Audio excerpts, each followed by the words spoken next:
नमस्कार, मैं पल्लवी छलावड़ा, आपकी वास्तु फैंग कंसल्टेंट। वास्तु शास्त्र और फंग शुई के लाइव शो में आप सभी का स्वागत है। हम आपके साथ एवरी सैटरडे 3 से 4:30 बजे फेसबुक के साथ बातचीत करते हैं एवरी वीकेंड, और संडे यूट्यूब चैनल के साथ आपके साथ मिलने का मौका मिल जाता है 3 से 4:30 बजे यूएस फ्लोरिडा ईस्टर्न टाइम के अनुसार।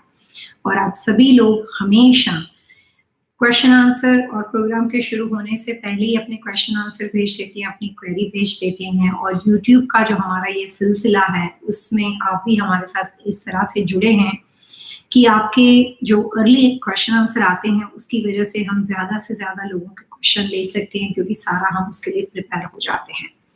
आज का सबसे पहले हमारा सब्जेक्ट है education, business, home and vastu. Education जो होता है वो लाइफ का सबसे इम्पोर्टेंट हिस्सा होता है। एजुकेशन आदमी को परफेक्ट बनाता है।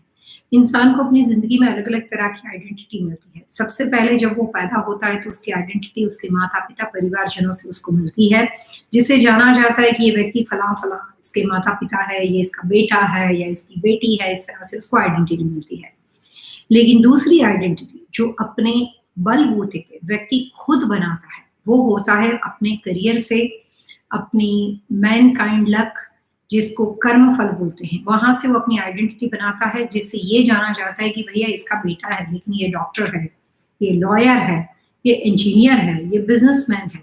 तो व्यक्ति अपनी आइडेंटिटी खुद बनाता है, और उस आइडेंटिटी के लिए सबसे ज्यादा उसको सपोर्ट मिलता है एजुकेशन का। एजुकेशन आदमी को मुकम्मल बनाता है, परिपूर्ण बनाता है। एजुकेशन के साथ चाहे आप बिजनेस में काम करते हो या जो भी तरह की आपके अंदर एक्स्ट्रा क्वालिटी है, आप चाहे आर्टिस्ट हो, आप किसी भी चीज में आप माहिर हो और वहां से आप अपने करियर इन्हांसमेंट से आप अपनी एक पहचान बनाते हो, उस पहचान में एजुकेशन का कॉन्ट्रीब्यूशन सबसे ज्यादा होता है। कई बार कुछ लोगों के साथ ऐसी दुर्घटना हो जाती है कि उसको बचपन में राइट मौका नहीं मिलता है, वो बहुत ही होनहार होते हैं, लेकिन समटाइम्स उनको राइट टाइम पे राइट अपॉर्चुनिटी नहीं मिलती है। वो प्रैक्टिकली बहुत होशियार होते हैं, जिसको आप स्ट्रीट स्मार्ट बोल सकते हो, लेकिन उनके पास कुछ ऐसी बात हो जाती है कि जिसकी वजह से वो बुक स्मार्ट नहीं हो सकते हैं, लेकिन फिर भी वो अपनी एक पहचान बना देते हैं।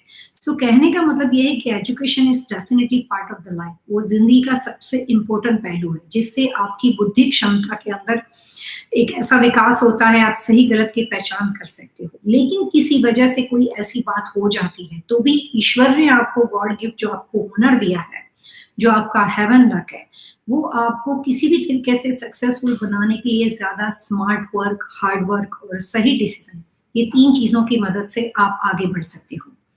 एजुकेशन के लिए कुछ बातें जानना बहुत जरूरी है। सबसे पहली बात कि हम ऐसे लोगों के बारे में बात करेंगे कि जो लोग एजुकेशन बिजनेस के साथ जुड़े हुए थे। हमने जो टॉपिक सिलेक्ट किया था उसमें मिस्टर कोई सूरज बंबारी थे, जिन्होंने नीलम शाक्या के बारे में एक सवाल पूछा था कि नीलम घर से ट्यूशन करते हैं। एजुकेशन बिजनेस एक बड़ा सा बिजनेस है। लोग अलग अलग तरह के मैथमेटिक्स के अंदर उन्होंने अपना कंट्रीब्यूशन दिया है, योगदान दिया है। लोग अलग अलग तरह के सिलेबस रेडी करते हैं।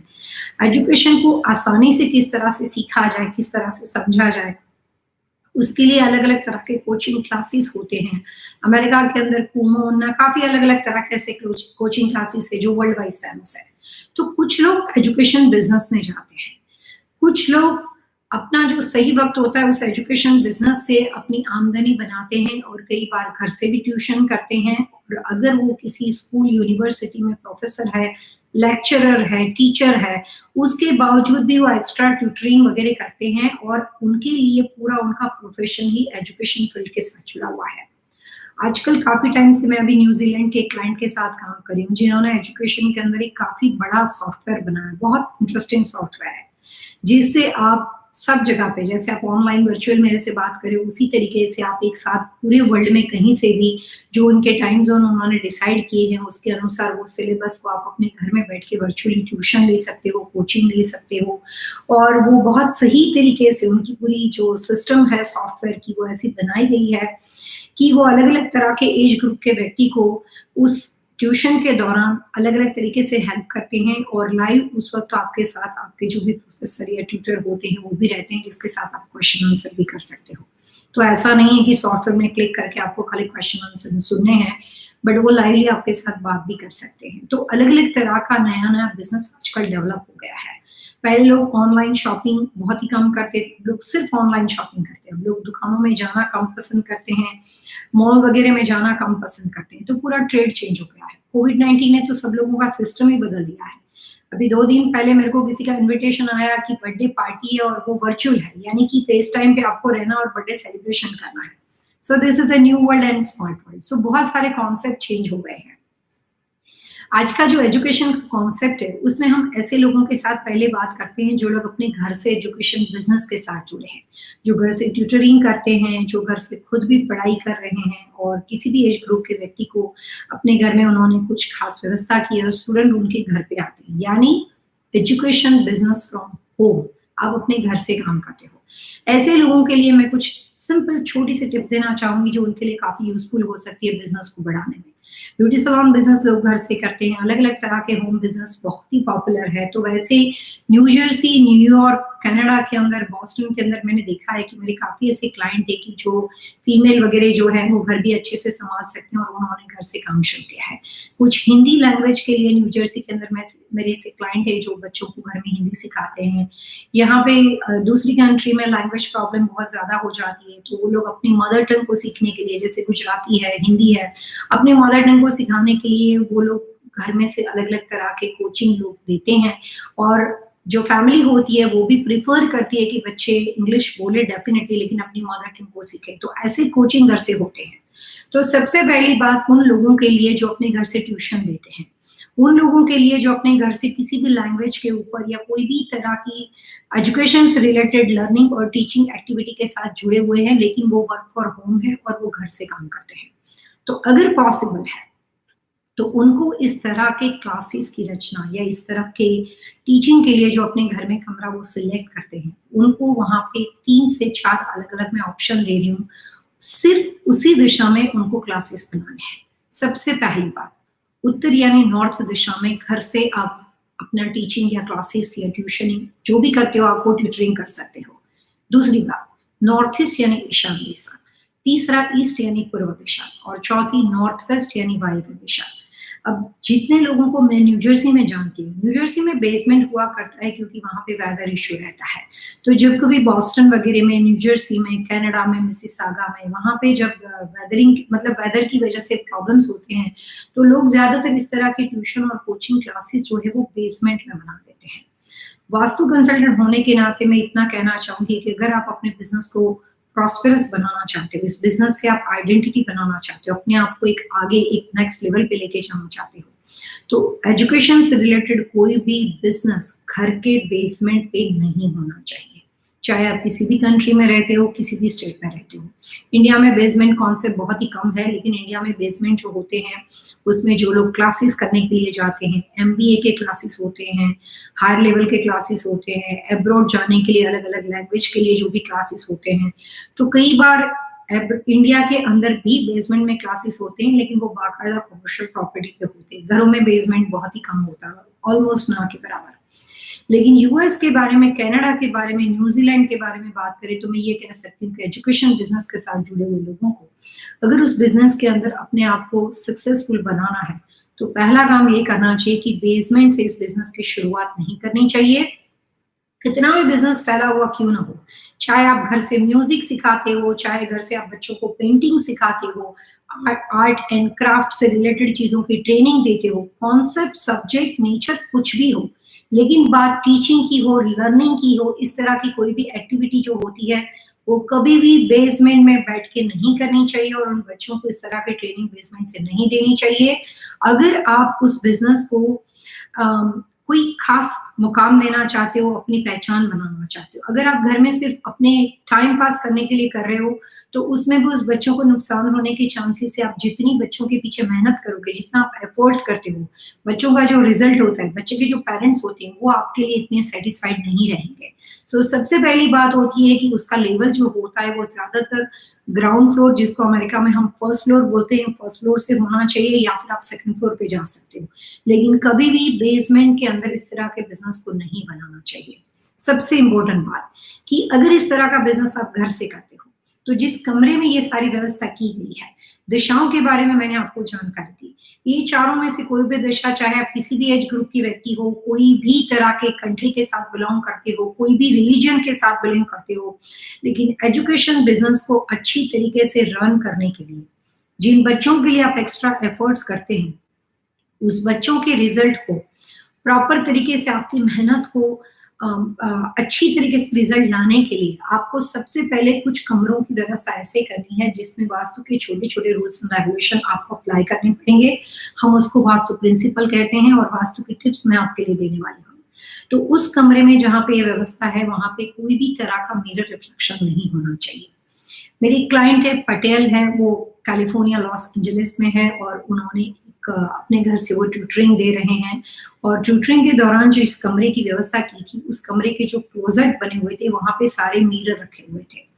तो मैंने कहा कि आपको इस कमरे में मिरर नहीं रखने। बोले नहीं, मैंने मिरर कहीं नहीं लगाया। सो शी इज राइट कि उसके कमरे में मिरर नहीं था, लेकिन उसके जो कैबिनेट्स थे, जो उसके वार्डरोब क्लोजेट के जो डोर के बाहर के एरिया में जो पूरा मिरर रिफ्लेक्शन होता था, वो भी मिरर इमेज का ही काम करता है।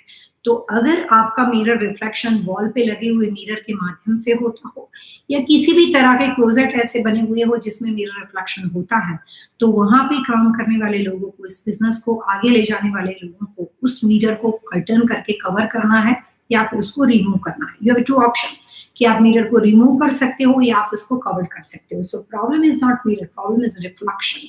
रिफ्लेक्शन को आपको कंट्रोल करना है। सबसे इंपॉर्टेंट बात, एजुकेशन के लिए घर से काम करने वाले लोगों ने जिस कमरे का सिलेक्शन किया है, उस कमरे में कम से कम फर्नीचर होना चाहिए। चाहे चारों में से कोई भी दिशा का कमरा हो, नॉर्थ वेस्ट का हो, नॉर्थ ईस्ट का हो, नॉर्थ का हो या ईस्ट का हो, आप सिर्फ अपने बच्चों को नहीं पढ़ा रहे हो, आपने आसपास के लोगों को इकट्ठा करके इस बिजनेस को बढ़ाने का सोचा है घर से, तो उस कमरे की फर्नीचर प्लेसमेंट और पोजीशन के लिए आपको इस बात का ध्यान रखना है कि वहां पे कम से कम फर्नीचर होना चाहिए। आप चाहें तो ग्राउंड लेवल पे रख डाल के वहां पे भी बच्चों के छोटे-छोटे डेस्क रखकर बैठने की व्यवस्था कर सकते हो।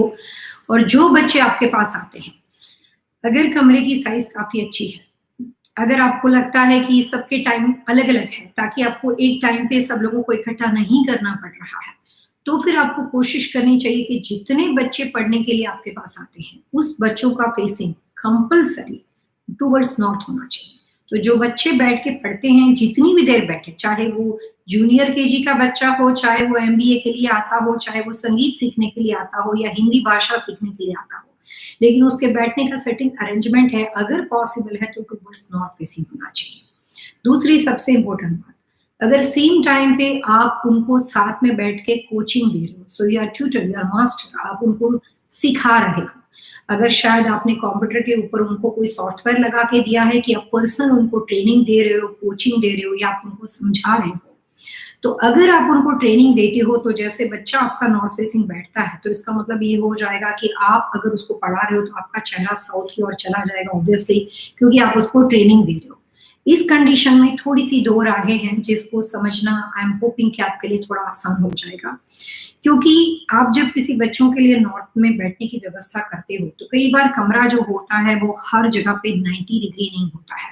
न्यू जर्सी में काफी ऐसे घर हैं जो 90 डिग्री नहीं है, क्योंकि आप स्ट्रीट की जो भी आपकी स्ट्रीट के जो लेवल होते हैं, डिजाइन होती है, जब आप टर्न लेते हो तो कई बार आपका जो कमरा होता है वो 110 डिग्री मूव हो जाता है या थोड़ा सा चेंज हो जाता है।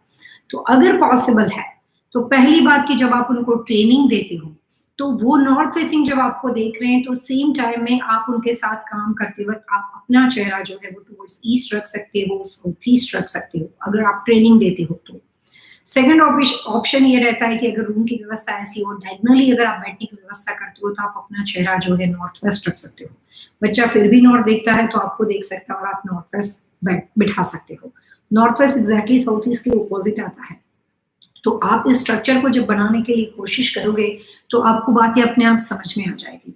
वास्तु शास्त्र के अंदर नॉर्थ दिशा जो है उसका एलिमेंट जो है वो वाटर एलिमेंट है। वहां पे मैग्नेटिक फोर्स है, मैग्नेटिक फोर्स में काफी पावर है। और ईस्ट दिशा जो है वो प्रकृति की दिशा है, पर्यावरण की दिशा है, इन्वायरमेंट की दिशा है, सूरज की दिशा है और शौर्य की दिशा है। तो ईस्ट दिशा जो है वहां पे शौर्य शक्ति बोल सकते हो आप इसको, जिसके अंदर बोल सकते हो कि लाइफ है, लाइवनेस है। सूरज की शक्ति आदमी को उसकी जो क्षमता है, सूर्य जब निकलता है और सुबह होती है तो लगता है कि यहाँ से ज़िंदगी की शुरुआत होती है। तो पूर्व दिशा जो है वो लाइफ की शुरुआत होती है, वो लाइफ एनर्जी की दिशा है और नॉर्थ दिशा है it's a water element direction. North east के बारे में जब हम बात करते हैं, वहाँ पे दोनों दिशाओं के जो पावर होते हैं वो इकट्ठे हो जाते हैं, that's why north east is the sub cardinal direction. North और ईस्ट कार्डिनल है, नॉर्थ ईस्ट सब कार्डिनल दिशा है। नॉर्थ ईस्ट के अंदर दोनों दिशाओं का प्रभाव इकट्ठा होने के बाद एक और नई एनर्जी आती है, that's we call biocosmic energy. Biocosmic energy जो होती है वो आदमी को सुख प्रदान करने के लिए, शांति के लिए, अच्छा सोच समझने के लिए पावरफुल होती है।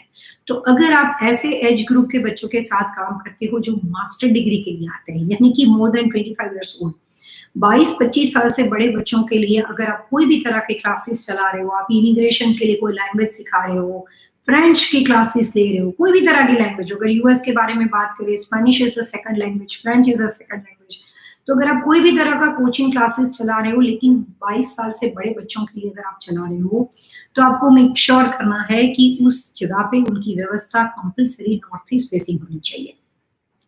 22 ईयर्स से लेस उम्र के बच्चों के साथ अगर आप कोई भी एज ग्रुप हो, चाहे वो नर्सरी से शुरू होके अप टू 22 ईयर्स एज तक के ग्रुप के बच्चों के साथ अगर आप काम करते हो, तो वहाँ पे वो बच्चे बहुत ही ज़्यादा सेंसिटिव होते हैं, हाइपर होते हैं। आजकल स्मार्ट किड है तो उनके अंदर एक डिफरेंट एनर्जी लेवल होता है, बहुत ज़्यादा समझदार होते हैं, इंटेलिजेंट होते हैं और इतने सेंसिटिव होते हैं कि उनको एक जगह पे बिठाना आसान नहीं होता है। तो इस तरह के जिनकी बुद्धि का विकास अभी होना है कंप्लीट परिपूर्ण रूप से, लेकिन वो हाइपर है, एनर्जेटिक है, तो उन लोगों को समझाने के लिए, उन लोगों के कॉन्सेंट्रेशन को एक जगह पे इकट्ठा करने के लिए आपको उत्तर दिशा की हेल्प लेनी है और उस तरह के ट्यूशन, कोचिंग क्लास और कोई भी तरह की नर्सरी, डे केयर बिजनेस, जो भी तरह का बिजनेस आपके साथ हो, day care business also part of the education business, क्योंकि वहाँ पे बच्चों को रखा जाता है और साथ में 7 दिन बच्चे नहीं खेलते हैं, वहाँ पे बच्चों को कुछ ट्रेनिंग दी जाती है, बच्चों को सिखाया जाता है। तो उस तरह के बिजनेस के साथ जुड़े हुए लोगों को वहाँ पे कोशिश करनी चाहिए कि अगर बच्चों के लिए जो पढ़ाई के लिए जो व्यवस्था की गई हो, या वहाँ पे उनको पोएम सिखा रहे हो, या वहाँ पे एबीसीडी सिखा रहे हो, जो भी बातें हैं, लेकिन रेस्ट या आराम करने के अलावा जो उन्होंने व्यवस्था बच्चों के लिए कंसंट्रेशन को डेवलप करने के लिए की है, वहाँ पे उनकी दिशा जो है वो टुवर्ड्स नॉर्थ होनी चाहिए। और जहाँ पे कोई बिजनेस ऐसा हो कि जो ज़्यादातर बिजनेस ऐसे हो कि जैसे हमने काफ़ी ऐसे बिजनेस देखे हैं कि जो वीमेन ओरिएंटेड होते हैं, वुमन ओरिएंटेड होते हैं और वो डिप्लोमा कोर्सेज होते हैं।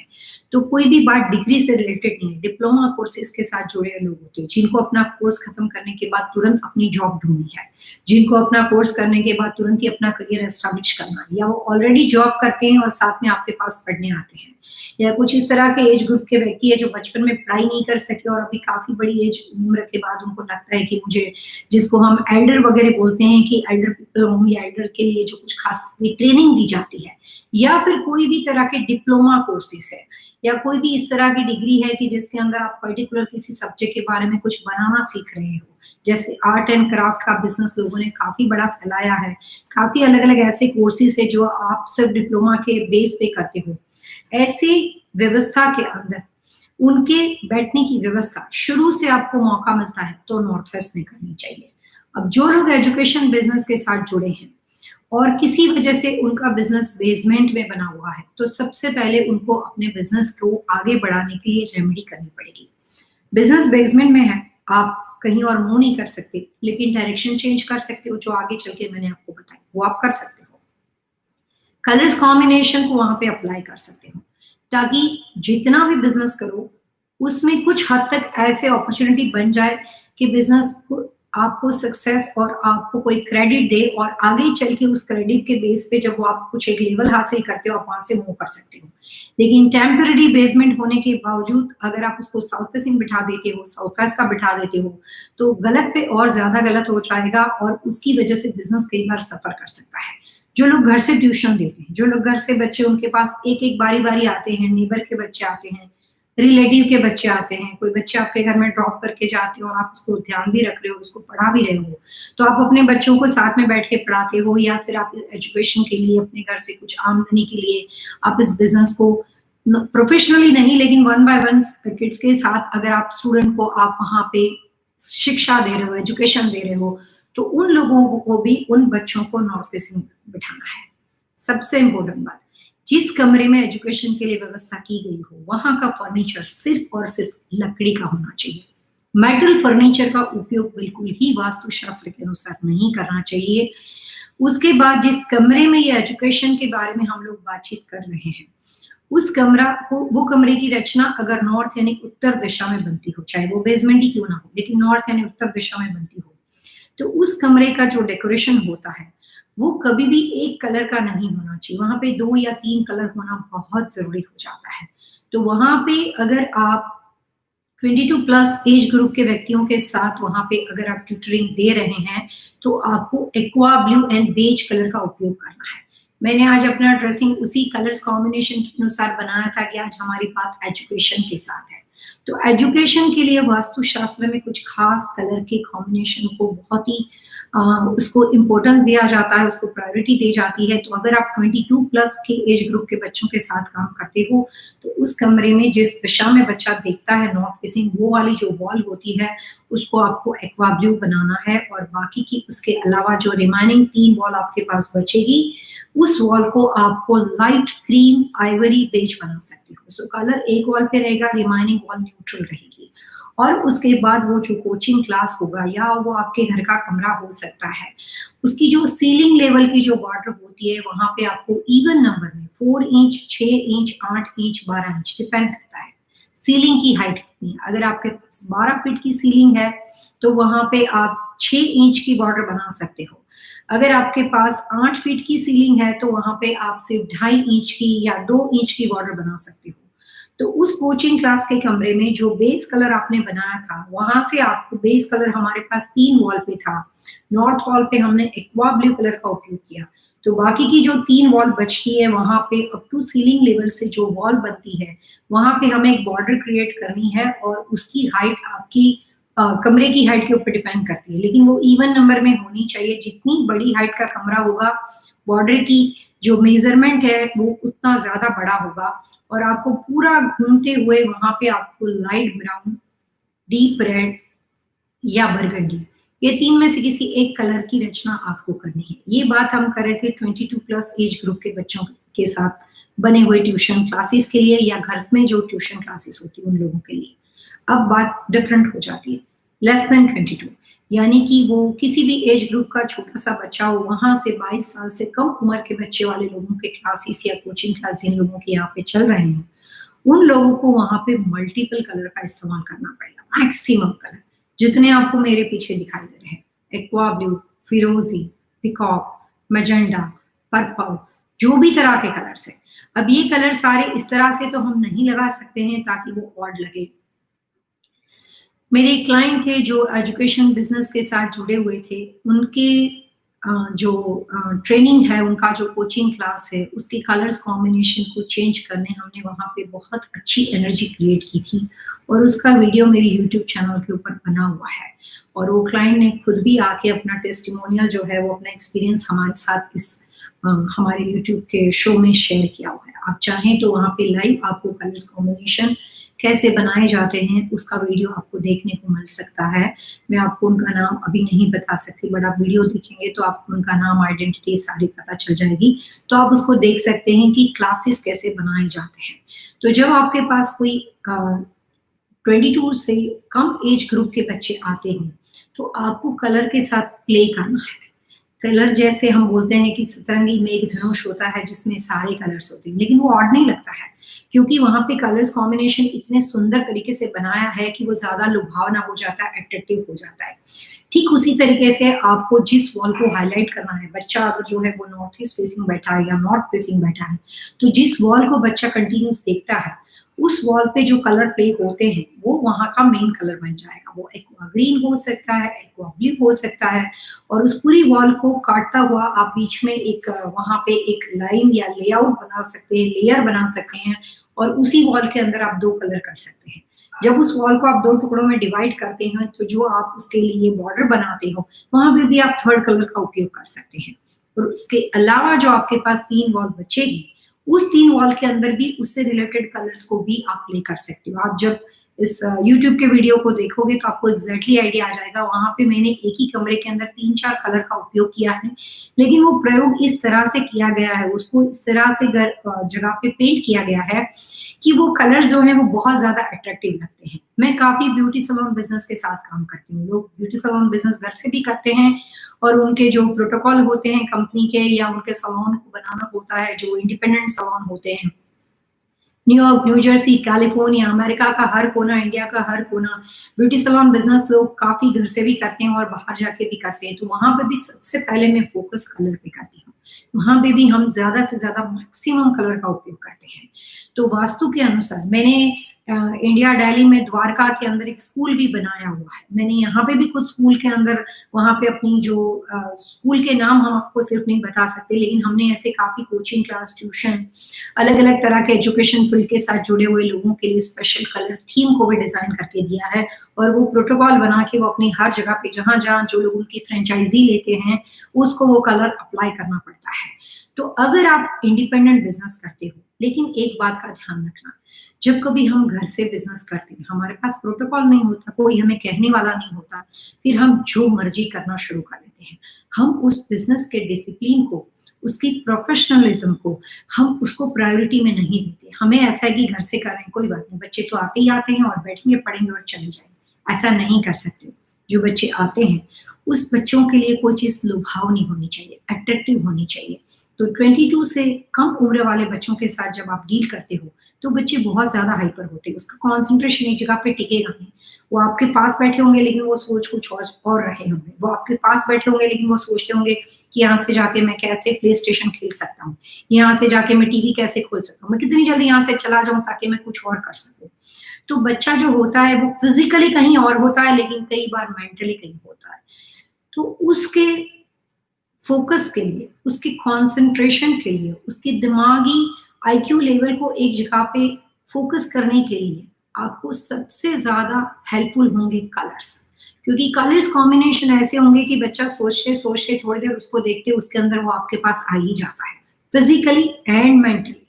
और उसके बाद जब वो एक बार आपके पास आ जाता है, एक बार उस जगह के अंदर वो परिचित हो जाता है, उस जगह से धीरे-धीरे उस बच्चे का लगाव हो जाता है, तो उसके बाद आप उसको जो भी बताओगे, जो भी समझाओगे, जो भी कहने की कोशिश करते हो, वो बच्चा ईज़िली ग्रास्पिंग वो तुरंत उसको समझ पाता है, उसको कैच कर पाता है। जब तक बच्चा मेंटली आपके साथ जुड़ेगा नहीं, एजुकेशन के लिए आप कितनी भी कोशिश कर दो, कुछ नहीं होने वाला।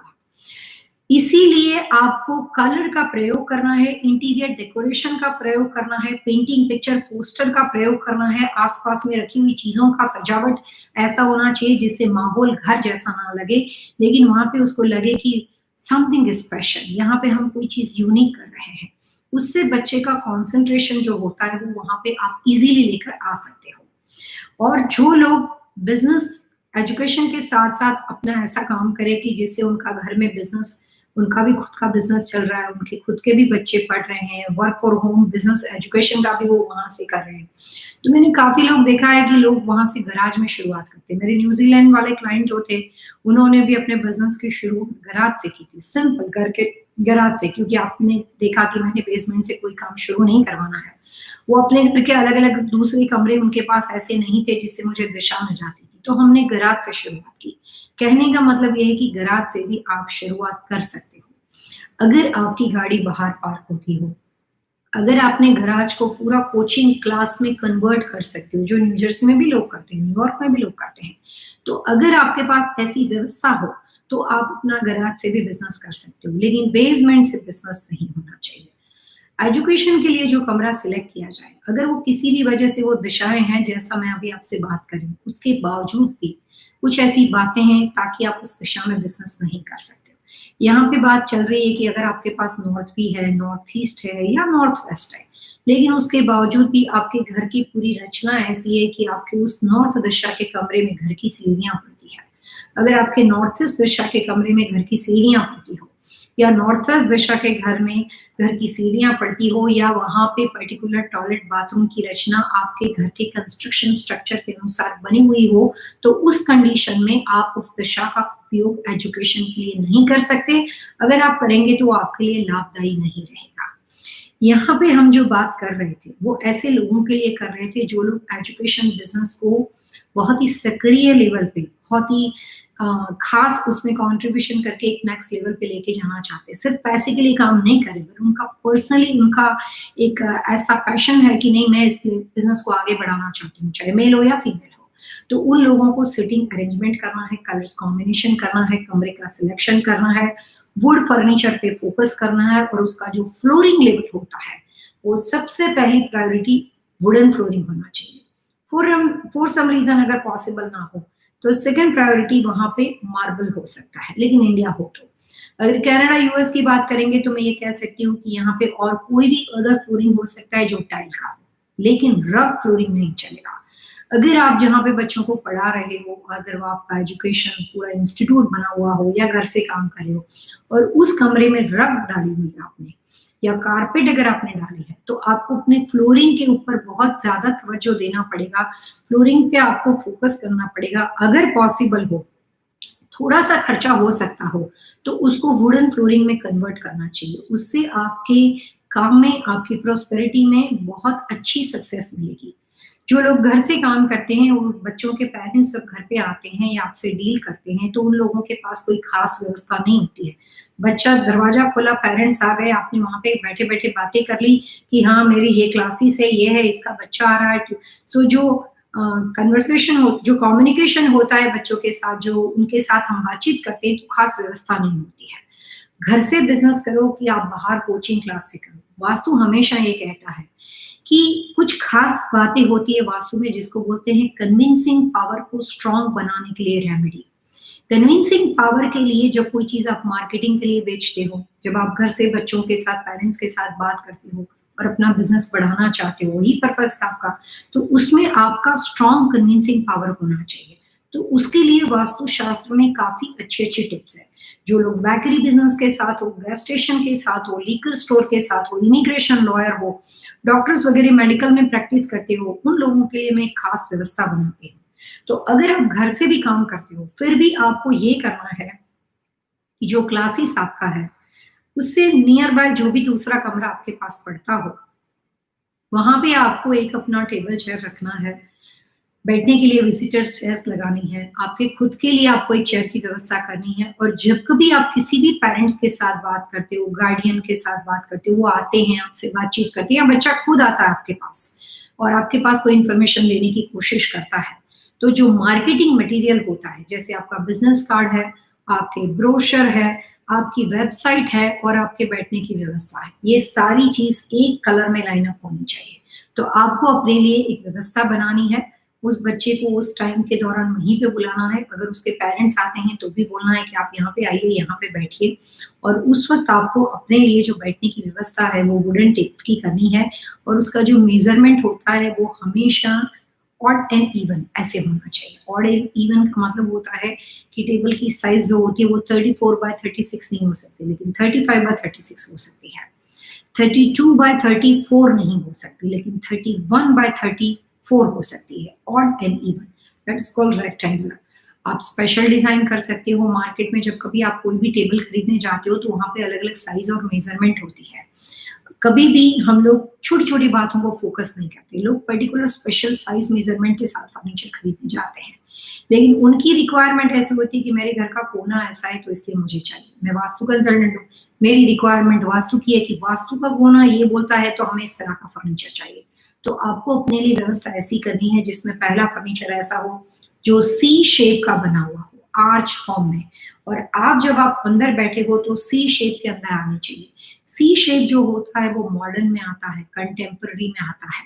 ज़्यादातर फर्नीचर के लिए जो कन्विंसिंग पावर के लिए और अगर आप अपने बिज़नेस को घर से कर रहे हो, तो आपके लिए जब आप अपने क्लाइंट के साथ बात करते हो, आप अपने बच्चों के पेरेंट्स के साथ बात करते हो, तो आपकी व्यवस्था जो आपने अपनी ऑफ़िस वर्क फ्रॉम होम के लिए ऑफ़िस बनाई है, वो सबसे पहली प्रायोरिटी सी शेप में, आर्च, कमान के शेप में होनी चाहिए।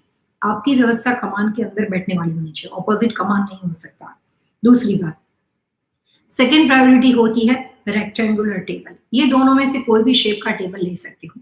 स्क्वायर नहीं लेना है, बहुत ही बड़ा टेबल नहीं लेना है। कई बार जब घर से बिज़नेस होता है तो हम कुछ भी ले लेते हैं। इतना बड़ा टेबल होगा जितना उस रूम के स्क्वायर फीट भी नहीं होते हैं, लेकिन फिर भी पूरा कंजेस्टेड कर देते हैं।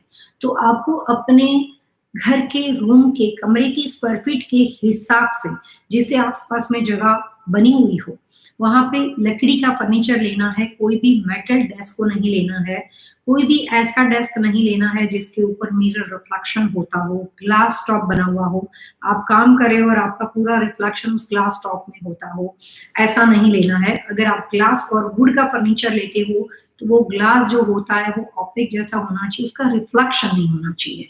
और वो ग्लास जो होता है वो कोई भी तरह का ब्लैक फॉर्म में नहीं हो सकता, लेकिन वो रेगुलर जो ग्लास फिनिश होता है उसमें आप ले सकते हो। तो अगर ग्लास का आपका टेबल है, कांच का टेबल है, तो वहाँ पे आपको टेबल ऐसा पसंद करना है जिसमें रिफ्लेक्शन ना हो। जब कभी आप उनके साथ बैठ के बात करते हैं तो आपकी व्यवस्था ऐसी होनी चाहिए कि आपकी कंपल्सरी हाई बैक चेयर होनी चाहिए, रेड, बरगंडी और ब्राउन कलर। तीनों में से कोई भी एक जो आपको इजीली अवेलेबल मार्केट में हो। जो आपके अपोजिट आपके जो विजिटर्स है, जो आपके क्लाइंट्स है, बच्चों के पेरेंट्स है, जो भी आदमी सामने आके बैठा है और आपसे डील करने की कोशिश कर रहा है, उसके लिए हमें लो बैक चेयर की ज़रूरत पड़ती है और जिसका कलर ब्लू हो सकता है, ब्लैक हो सकता है, लेकिन वो लो बैक ही होना चाहिए। तो इस तरह की व्यवस्था हम घर से बिज़नेस क्यों ना करें? घर के बिज़नेस के अंदर भी वास्तु प्रिंसिपल और बिज़नेस के डिसिप्लिन, अगर वो दोनों को अप्लाई करके हम कोई भी काम करते हैं, तो वो काम आपके लिए एप्रिसिएशन का वजह बन जाएगा। उस पूरे नेबरहुड में आप फेमस हो जाओगे। सब लोग बोलेंगे कि यहाँ पे जो कोचिंग क्लास, यहाँ पे जो ट्यूशन है, आपको अपने बिज़नेस के लिए हाथ-पैर घुमाने की ज़रूरत नहीं पड़ेगी। अपने आप से अपना काम करो, अपनी मेहनत करो, अपना स्मार्ट वर्क करो, बिज़नेस अपने आप आपके पास आता रहेगा। आपका नाम, फ़ेम, प्रसिद्धि अपने आप 2 कदम आपसे आगे जाएगी और आपको आके यश मिलेगा। जिस जगह पे आपने ये सारी व्यवस्था की थी, वहाँ पे जहाँ पे आपने अपनी कन्विंसिंग पावर के लिए अपनी ऑफ़िस बनाई थी, उस जगह की साउथ वॉल पे जो भी आपकी कंपनी का नाम हो, जो भी तरह के कोचिंग क्लास का नाम आपने रखा हुआ हो, तो उसका नाम, अगर आपके पास कोई क्लासेस नहीं है, कोई कोचिंग क्लास का नाम नहीं है, तो जो व्यक्ति ये ट्रेनिंग दे रही है, चाहे वो फीमेल हो, मेल हो, जो भी हो घर की मुखिया, उस व्यक्ति का नाम जो है वो वहाँ की साउथ वॉल पे जाके आपको बड़े-बड़े लेटर्स में एक्रिलिक ट्रांसपेरेंट शीट के ऊपर बोल्ड लेटर्स के अंदर इवन नंबर के अंदर उनका नाम जो है वो साउथ वॉल पे लगाना है, कुछ हाइट के ऊपर। और जो उनके अवार्ड, सर्टिफिकेट कुछ भी तरह के, वो खुद भी तो एजुकेटेड होंगे ताकि जाके वो ट्रेनिंग देते होंगे, तो उनके अपने जो सर्टिफिकेट है, उनके अपने कोई भी तरह के पुरस्कार से अवार्ड वगैरह उनको मिला हुआ हो किसी जगह से, तो वो उन ऑफिस के नॉर्थ वेस्ट कॉर्नर में लगाना है। अगर आपके पास कोई सर्टिफिकेट नहीं है, लेकिन जो बच्चे आपके पास क्लास में पढ़ने आते हैं, उन बच्चों की एवरी टाइम आपको इंडिविजुअल तस्वीर लेनी है।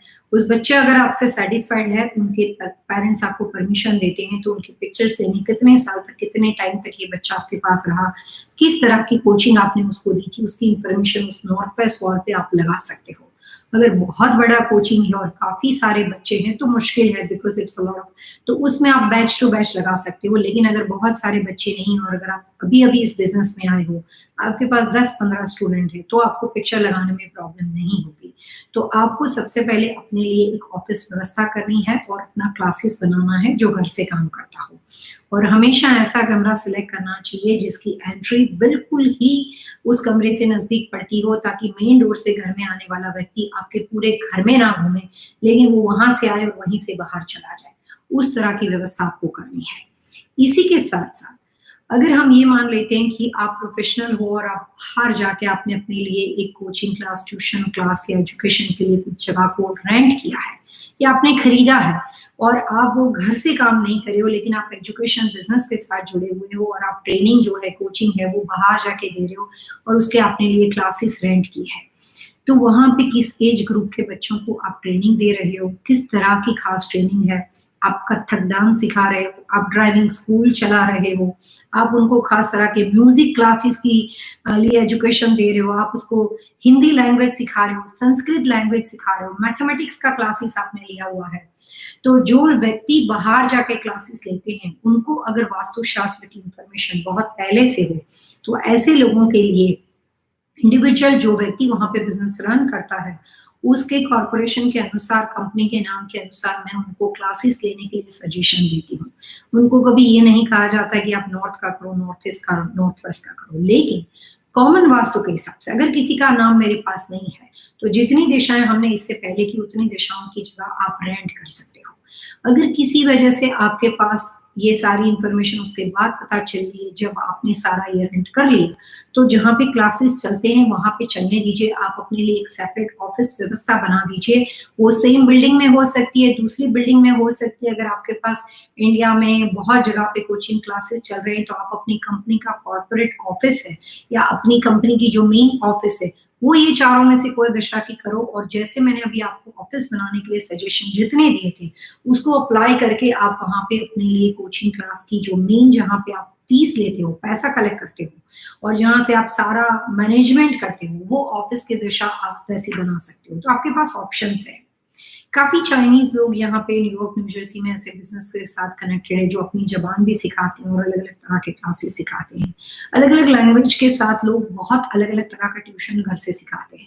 मेरे पास किसी एक क्लाइंट का एक ईमेल आया हुआ था, जो हिंदी भाषी थे, अपने घर से न्यू जर्सी में हिंदी सिखाते हैं बच्चों के, और उनके कुछ सवाल आए थे अपने बिज़नेस को बढ़ाने के लिए। वहीं से ये प्रेरणा हमें मिली कि काफ़ी ऐसे लोग होंगे जो ये प्रोग्राम देखते होंगे और वो लोग अपने बच्चों का घर से ट्यूशन देते होंगे।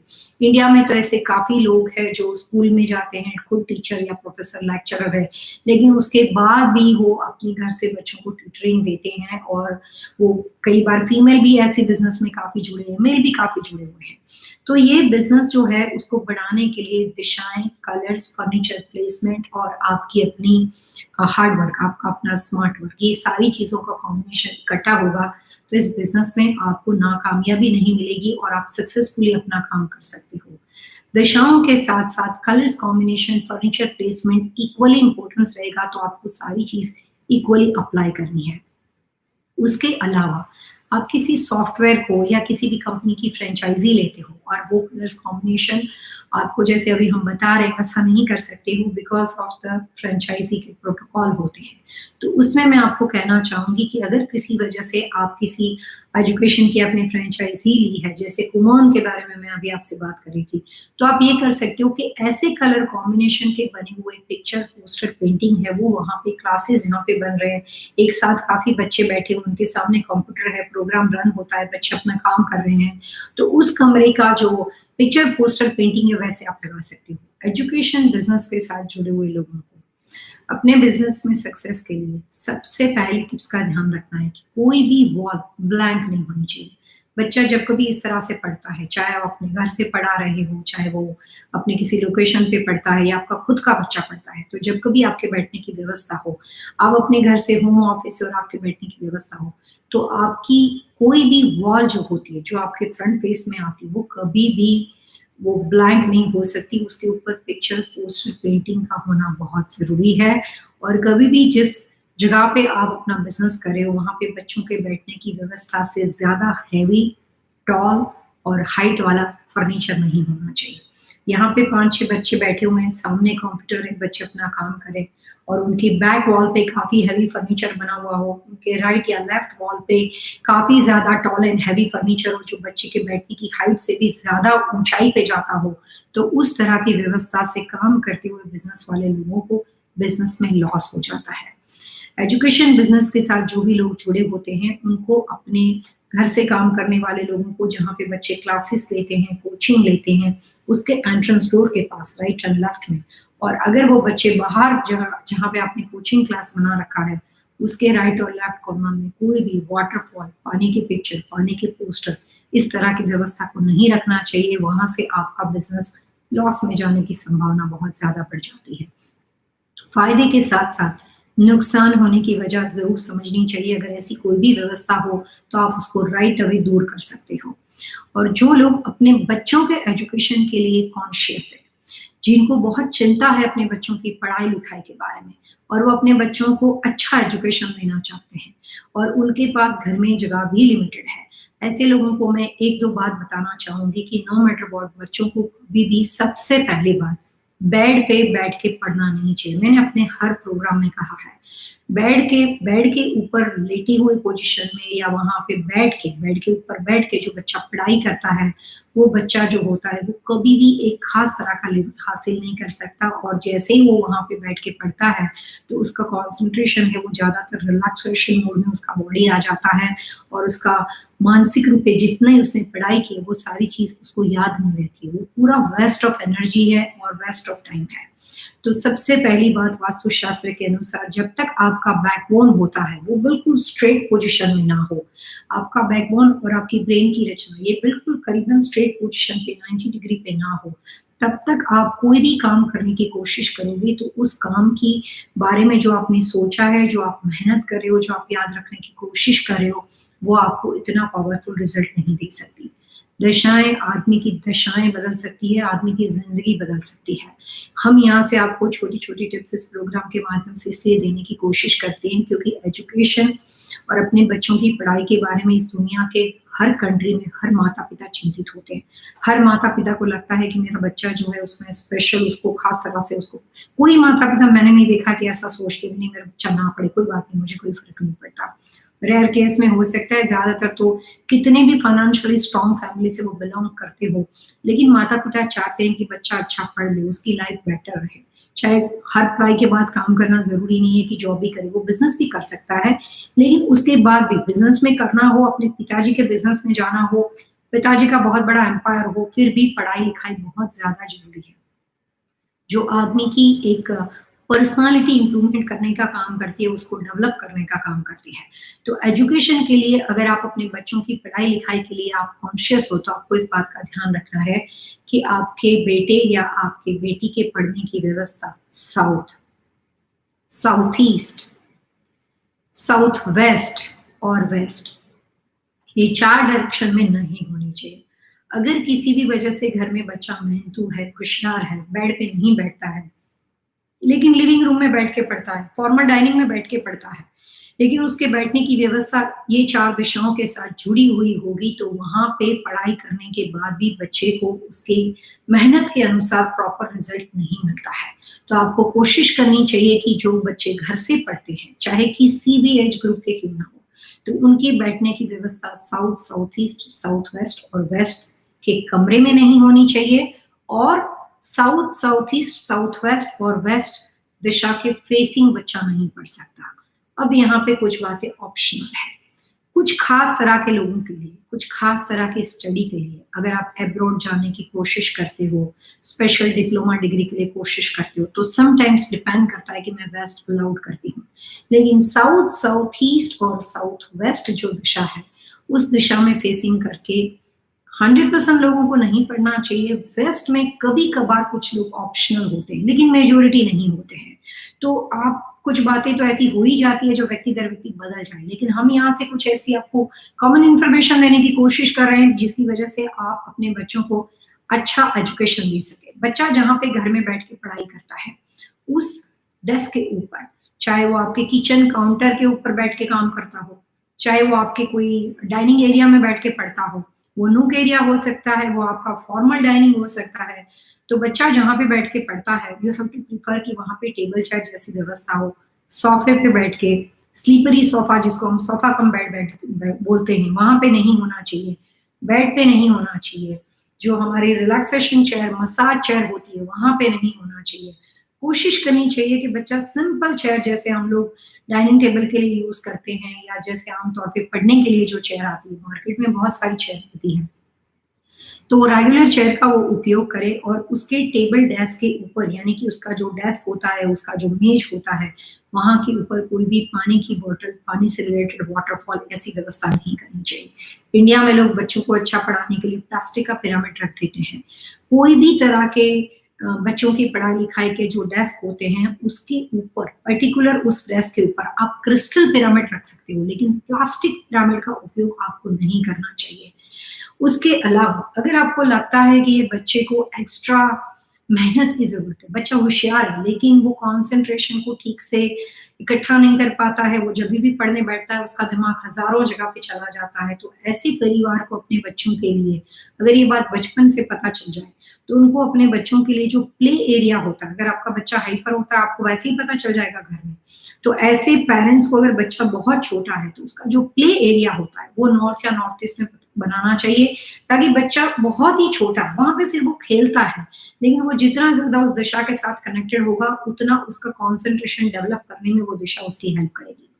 लेकिन अगर सर्टेन एज ग्रुप के बच्चों के बारे में बात करते हैं कि हमें बचपन से ये बात पता नहीं थी और बाद में वास्तु का ख्याल आया, बाद में दिशाओं का ख्याल आया और हम चाहते हैं कि हम ये एमबीए कर लें ताकि कोई मुकाम हासिल कर सकें, पायलट बनना चाहते हो, आप कमर्शियल पायलट बनना चाहते हो, आप कोई खास तरह का एविएशन में कुछ खास करना चाहते हो, आप आईटी के अंदर कोई स्पेशल तरह के कोर्स के साथ जुड़े हुए हो और साथ में आपकी जॉब भी चल रही है, या फिर आपकी यूनिवर्सिटी के बाद कोई स्पेशल तरह के आप कोई सिलेबस में जाना चाहते हो, तो ऐसे लोगों के लिए जिनको लगता है कि काम के बहुत टेंशन है, शादी हो गई है, तो मैरिज लाइफ, फैमिली की रिस्पॉन्सिबिलिटी ज़्यादा है, तो अगर आप बहुत ज़्यादा चीज़ों के साथ जुड़े हुए हो और आप फोकस नहीं कर पाते हो, तो उन लोगों को एक क्रिस्टल लोटस मार्केट में आता है। उसके सेंटर पार्ट एम्प्टी होता है, वहाँ पे लोटस के सेंटर में उनको वहाँ पे एक कैंडल लाइट रखनी है, छोटी-सी कैंडल रखनी है और उस कैंडल को ऑन करके जितने वक़्त पे वो पढ़ाई-लिखाई बैठे उससे 30 मिनट से पहले या उससे 5 मिनट पहले या उसके 10 मिनट पहले 5-10 मिनट्स तो आप अपने लिए निकाल सकते हो। वहाँ पे उस कैंडल के पास नॉर्थ या नॉर्थ ईस्ट के कमरे में जाके बैठना है और थोड़ी देर तक खाली उस कैंडल को देखते रहना है। 5 टू 10 मिनट्स आप अपने लिए निकाल सकते हो। आप 5 से 10 मिनट तक बस उस कैंडल को देखते रहो। उस कैंडल की जो रोशनी होती है, जैसे ही वो कैंडल जलेगी, उसकी जो लाइट होती है, वो लाइट जाके वो क्रिस्टल के लोटस पे गिरती है और वहाँ से एक रेनबो की तरह एक पूरा आप उसको ये बोल सकते हो कि कलर रेनबो क्रिएट होता है, पूरे जैसे सूरज की किरण में जो ऊर्जा होती है, उस तरह का पूरा रेनबो क्रिएट होगा और वो लाइट जो होती है, उसको 5-10 मिनट देखते रहने से, 10-15 मिनट देखते रहने से आप अंदर से फुलफिल हो जाओगे, सैटिस्फाइड हो जाओगे। आपकी सारी इंद्रियाँ, आपका सारा कॉन्संट्रेशन, आपकी सारी ज़िम्मेदारियाँ, आपका बिज़नेस का लॉस, आपकी फैमिली डिस्टर्बेंस, आपकी करंट सिचुएशन पे कुछ वक़्त तक इफ़ेक्ट नहीं करेगा। आप अपने आप को मेडिटेशन की वज़ह से जोड़ पाओगे और उसके बाद जो पढ़ना है, आप वहाँ पे जाओ, फ़ोकस करो, अपनी पढ़ाई करो, आपको बातें याद रहना शुरू हो जाएगी। आपका पूरा माइंड डाइवर्ट होने में आपकी बॉडी आपकी हेल्प करेगी और आपका कॉन्संट्रेशन लेवल बढ़ जाएगा। ये कोई भी एज ग्रुप का व्यक्ति कर सकता है। जिसको घर में बार-बार भूलने की बीमारी हो वैसा आदमी भी कर सकता है। It's for piece of mind, for good harmony. और इस तरह से जब कभी आप कैंडल का प्रयोग करते हो और जब आप खड़े होकर अपने पढ़ने के लिए जाते हो या अपना बाकी का सिलेबस कंप्लीट करते हो, तो उस वक़्त उस कैंडल को आपको बंद कर देना है और आपके बैठने की व्यवस्था उसी कमरे में करनी है जहाँ पे ये प्रयोग आपने किया था और उस वक़्त आपके बैठने की व्यवस्था है वो टुवर्ड्स नॉर्थ होनी चाहिए या फिर नॉर्थ ईस्ट हो सकती है। जिन लोगों को जो बच्चे माता-पिता के बारे में या उनकी बात सुन के, उसके प्रोग्राम को, उसकी बात को समझ के, ये आप उसको रिपीटेड शो बता सकते हो और जो आपकी बात सुनते हैं, वहाँ पे परेशानी नहीं है। लेकिन कुछ ऐसे बच्चे हैं जो स्टबर्न हैं, जो माता-पिता की बात नहीं सुनते हैं। उनको कोई फ़र्क नहीं पड़ता वो पढ़ते हैं कि नहीं फ़र्क पढ़ते हैं, उनको कोई फ़र्क नहीं पड़ता, आप कुछ भी कहते जाओ, अपने मन के मालिक है, वो अपने हिसाब से चलते हैं। मतलब कि उनको मैच्योर है, एज भी परफेक्ट है, लेकिन जो उनको अपनी रिस्पॉन्सिबिलिटी होनी चाहिए, सेल्फ रिस्पॉन्सिबिलिटी वो नहीं उठानी है और वो अपने मूड में जाते हैं, खेल-कूद में जाते हैं, दोस्तों के साथ टाइम वेस्ट करते हैं और वो इनफ मैच्योर नहीं है। एज है लेकिन इनफ मैच्योर नहीं है। ऐसे बच्चों के साथ डील करना पेरेंट्स के लिए बहुत बड़ा चैलेंज बन जाता है। पेरेंट्स बेचारे चाहते हैं कि बच्चे सही उनकी बात सुनें, पढ़ाई-लिखाई खत्म कर लें, उसके बाद जो मर्ज़ी करें। बच्चे चाहते हैं सुनना ही नहीं, जो मर्ज़ी करो। तो बच्चे और पेरेंट्स दोनों के बीच में एक बड़ा-सा गैप हो, रिलेशनशिप डिस्प्यूट और बच्चे पेरेंट्स की बात सही होने के बावजूद भी उसको इग्नोर करते हो। बच्चे बहुत ज़्यादा स्टबर्न हो, बच्चे बहुत ज़्यादा आर्ग्यूमेंट करने वाले हो और हमेशा रिबेलियस, आपकी बात से उल्टे चलने वाले लोग हो। उस घरों में कोई भी आप फ़ॉर्मूला अप्लाई करोगे, आपका बच्चा आपकी बात सुनेगा नहीं।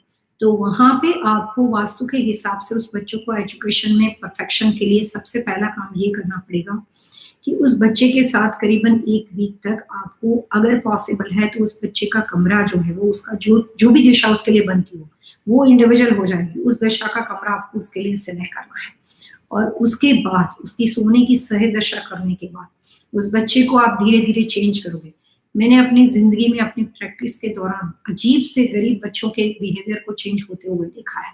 तो माता-पिता और बच्चों के बीच में जो डिस्प्यूट होता है, फिज़िकली, मेंटली कोई भी तरह का डिस्प्यूट हो, लड़के की वजह से हो, लड़की की वजह से हो, शादीशुदा एक एज के ग्रुप के बच्चों के अंदर वो भी डिस्प्यूट आ जाता है।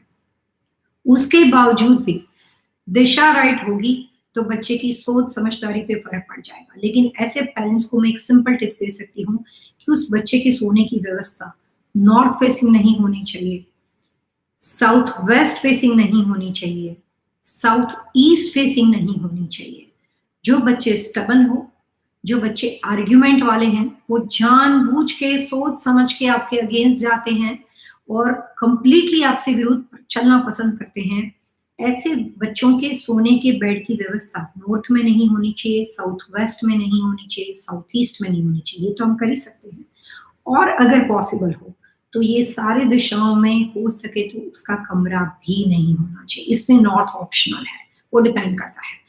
तो व्यक्ति दर व्यक्ति उसकी डेट ऑफ बर्थ के अनुसार, पर्सनालिटी इंप्रूवमेंट के अनुसार, एजुकेशन के लिए एक सही व्यवस्था करने के लिए सबसे पहले इम्पोर्टेंट है कि जो पेरेंट्स अपने बच्चों को घर से पढ़ाते हैं, उनको बच्चों के बेडरूम में स्टडी टेबल की व्यवस्था नहीं करनी चाहिए। बहुत अजीब बात लगेगी क्योंकि आजकल लोग हमेशा पसंद करते हैं कि ये मेरे बेटे का कमरा है और मैं उसका स्टडी टेबल यहीं पे रख देती हूँ, अच्छी बात है। लेकिन बच्चा देखो स्टडी टेबल पे कितना बैठता है, वो जाके अपने बेड पे जाके लेट जाएगा। तो उस कंडीशन में इट्स डिफिकल्ट। तो अगर जिस कमरे में बैठ के आप पढ़ रहे हो, वहाँ पे बेड है ही नहीं, आप घर के common area, formal living, formal dining, living room, family room, home office, study area, nook area, kitchen area, so अगर आप घर के किसी कॉमन एरिया में जाके बैठते हो, तो वो ज़्यादा प्रेफ़र करता है। दिशाएँ नॉर्थ, नॉर्थ ईस्ट, ईस्ट और नॉर्थ वेस्ट की हो सकती है। और उस साल में, जिस साल में ये आप प्रयोग करोगे, जिस साल में आप चीज़ों को बनाओगे, उस साल में अगर वो दिशा सही कंडीशन में है और फिलहाल हम 2020 के अंदर ईस्ट दिशा में ऐसी कोई नई व्यवस्था नहीं कर सकते हैं। लेकिन आम तौर पे जिस साल ये सारी व्यवस्था हो और अगर उस साल वो दिशा सही दिशा में है, तो वहाँ पे नॉर्थ वॉल पे जाके आपको एक अच्छी-सी पेंडुलम क्लॉक को लगानी है। पेंडुलम क्लॉक आपके बच्चे जो रिबेलियस है, जो आपको जवाब देते हैं, जो आपकी बात नहीं सुनते हैं, घर से बच्चा पढ़ाई करता है, उसके कंसंट्रेशन को डेवलप करने में जो मोशन है, जो मूवमेंट है, वो आपकी हेल्प कर सकता है। प्रोडक्ट्स रेमेडी में जो अर्थ ग्लोब होता है, एक बड़ा-सा ग्लोब आता है, पृथ्वी का गोला बोल सकते हो उसको, ग्लोब जो होता है, वो जहाँ पे बच्चा बैठ के पढ़ाई करता है, उसके राइट हैंड साइड में उसके टेबल के ऊपर आप रख सकते हो। क्रिस्टल का पिरामिड रख सकते हो, एजुकेशन टावर रख सकते हो, ग्लोब रख सकते हो और अगर वो साल में वो दिशा अच्छी हो, तो उस कमरे की नॉर्थ वॉल पे पेंडुलम क्लॉक रख सकते हो। Colours combination, painting, picture, poster, furniture selection, work for home, education, business के साथ जो लोग बाहर से कर रहे हैं, अपने घर से कर रहे हैं, अपने बच्चों को पढ़ाने की कोशिश करते हैं या फिर वो सिर्फ इस तरह के कोचिंग ट्रेनिंग सेंटर अपने घर से चला रहे हैं, उनसे रिलेटेड इंपॉर्टेंट टिप्स हमने आज के हमारे एपिसोड में आपको देने की कोशिश की। एजुकेशन एक बहुत बड़ा विषय है, आगे चल के उससे रिलेटेड काफ़ी ज़्यादा इन्फॉर्मेशन मैं आपको देने वाली हूँ, जिसमें हम पर्टिकुलर एज ग्रुप के अनुसार बात करेंगे। सिर्फ एमबीए के लिए कोशिश करने वाले लोग, मेडिकल रेसिडेंसी के लिए कोशिश करने वाले बच्चे क्योंकि बहुत डिप्रेसिव होता है, काफ़ी लेंदी कोर्स होता है, बच्चा चाहते हैं उसके बाद भी टफ कॉम्पिटिशन होती है, तो बच्चा कई बार मायूस हो जाता है। तो उस तरह के डिप्रेशन में आने वाले बच्चों के लिए भी खास तरह की व्यवस्था वास्तुशास्त्र में की जाती है। तो हम अलग-अलग तरह के टॉपिक को इसमें सिलेक्ट करते हैं। आने वाले कमिंग सैटरडे 3 बजे हम आपके साथ बात करने वाले हैं लैंडस्केपिंग एंड वास्तु। लैंडस्केपिंग का क्या आपकी लाइफ में इम्पोर्टेंट है, उसकी व्यवस्था कैसे होनी चाहिए और आने वाले संडे 3 से 4:30 बजे यूट्यूब के ऊपर हमारा टॉपिक रहेगा प्रेयर पोजीशन, पूजा घर एंड वास्तु। पूजा घर के वास्तुशास्त्र के रूल्स एंड रेगुलेशन क्या रहेंगे, आइडियल पूजा घर कैसे बनाएंगे, दिशाएं आपके बारे में क्या कहती है, यूनिवर्सल सुप्रीम पावर के लिए अगर घर से पूजा घर बना हुआ है तो घर के पूजा घर के क्या important norms, rules and regulations होते हैं और किस बातों का ध्यान रखना चाहिए ताकि घर में उसकी वजह से वास्तु दोष न बन जाए। तो आने वाले संडे हम आपके साथ बात करने वाले हैं पूजा घर एंड वास्तु के बारे में और शनिवार को बात करेंगे हम लैंडस्केपिंग एंड वास्तु। ये बात घर कमर्शियल दोनों के लिए रहेगी, तो आप डेफिनेटली हमारे साथ जुड़िएगा। अब हमारा टाइम शुरू होता है क्वेश्चन आंसर के बारे में। यहाँ पे मैं आपको ये बता दूँ कि आज किसी वजह से कुछ टेक्निकल डिफ़िकल्टी थी, तो लाइव चैट मैसेज बहुत पहले से आने शुरू हो गए थे, लेकिन किसी वजह से उस शेड्यूल को चेंज करके हमें दोबारा इसका टाइम को शेड्यूल मैंने इसमें करना पड़ा। लेकिन पहले जो सवाल थे वो सारे मैंने लिख लिए थे, तो मैं आपको उनके जवाब दे देती हूँ। होपफुली वो लोग सब लाइव शो में अभी रहे होंगे। तो हमें शुरुआत हुई थी सैरा हरून करके, जिसमें ब्रेंडन ने मैसेज किया था सैरा हरून के बारे में कि सैरा हरून की सोने की पोजीशन थी वो साउथ टू नॉर्थ हो सकती है कि नहीं। तो ब्रेंडन मैं आपको कहना चाहूंगी कि सैरा हरून के लिए साउथ टू नॉर्थ सोना आइडियल है और वो उस दिशा में सो सकती है। और दूसरा सवाल आपने पूछा था कि नॉर्थ और नॉर्थ ईस्ट में येलो कलर की बॉल जो है वो चलेगी कि नहीं। तो आपके सेकंड क्वेश्चन का मैं आंसर दे रही हूँ कि नॉर्थ और नॉर्थ ईस्ट के अंदर येलो कलर की वॉल आप रख सकती हो, जो इंफॉर्मेशन आपने अपने बारे में प्रोवाइड की है उसके अनुसार। दूसरा सवाल हमें रेखा जी ने पूछा था, ओम से बुबली करके जो लॉगिंग करते हैं, हमें मिस रेखा। रेखा ने सवाल पूछा था कि जो पूजा घर है वो किचन में आइडियल रहेगा कि नहीं रहेगा। पूजा एंड फिश टैंक की पोजीशन जो है वो आसपास में पड़ती है, तो क्या करना चाहिए। और नॉर्थ ईस्ट का लिविंग रूम जो है वो उसके लिए आइडियल था कि नहीं। तो रेखा, आपने 3 सवाल मुझे पूछे थे, मैं आपको एक-एक करके तीनों के आंसर दे देती हूँ। कि किचन एंड पूजा घर ऐसा मैं नहीं बता सकती, क्योंकि पूजा घर मैं जो है वो दिशाओं से सिलेक्ट करती हूँ। मुझे लगता है रेखा कि इसके आंसर के लिए आप एक वीक रुक जाओ, जो भी आपको चेंजेस करने हैं उसके लिए। इट्स अ कोइंसिडेंट कि आने वाले एपिसोड में कमिंग संडे हम पूजा घर के बारे में बहुत डिटेल में विस्तार पूर्वक बात करने वाले हैं, तो उसके बाद ही आप चेंजेस करो। लेकिन किचन एंड पूजा घर वो मुझे नहीं पता। पूजा घर दिशाओं के हिसाब से बनता है, अगर किचन आइडियल पोजीशन में बनता हो और किचन आपका नॉर्थ ईस्ट में बना हुआ हो या पूजा घर के लिए व्यवस्था हो, तो आप कर सकते हो। नहीं तो फिर किचन में इस तरह की व्यवस्था वास्तु दोष की निशानी बन जाएगी। और दूसरा सवाल आपने पूछा था कि नॉर्थ ईस्ट में पूजा घर के साथ फिश टैंक रखा है, तो आप वहां पे प्रेयर एरिया कर सकते हो कि नहीं कर सकते हो। उसका मैं आपको जवाब दे देती हूँ रेखा जी कि आप वहां पे फिश टैंक होने के बावजूद भी, अगर दशा सही हो, अरेंजमेंट प्रॉपर हो, तो पूजा घर बना सकते हो। और तीसरा क्वेश्चन था कि नॉर्थ ईस्ट लिविंग रूम आपके लिए आइडियल रहेगा कि साउथ ईस्ट का। तो उसके लिए मैं आपको बता दूं कि आपने इस बार अपना नाम, डेट ऑफ बर्थ नहीं दिया था, लेकिन पहले आप बहुत सारी इंफॉर्मेशन दे चुके थे, तो वहां से जाके चेक करके मैंने आपके लिए जवाब रेडी रखा था कि आपके लिए नॉर्थ ईस्ट का लिविंग रूम आइडियल रहेगा। तो आपके तीनों सवालों के जवाब रेखा दे दिए गए हैं। उसके बाद सुनीता जी ने पूछा था कि नॉर्थ ईस्ट का टॉयलेट जो है उसकी रेमेडी क्या होनी चाहिए। वहां पे व्हाइट क्ले से रिलेटेड प्रोडक्ट्स को रखने से वो प्रॉब्लम सॉल्व हो जाएगी। ईशान कॉर्नर के टॉयलेट की रेमेडी व्हाइट चीजों की क्ले प्रोडक्ट को रखने से सॉल्व हो सकती है कि नहीं।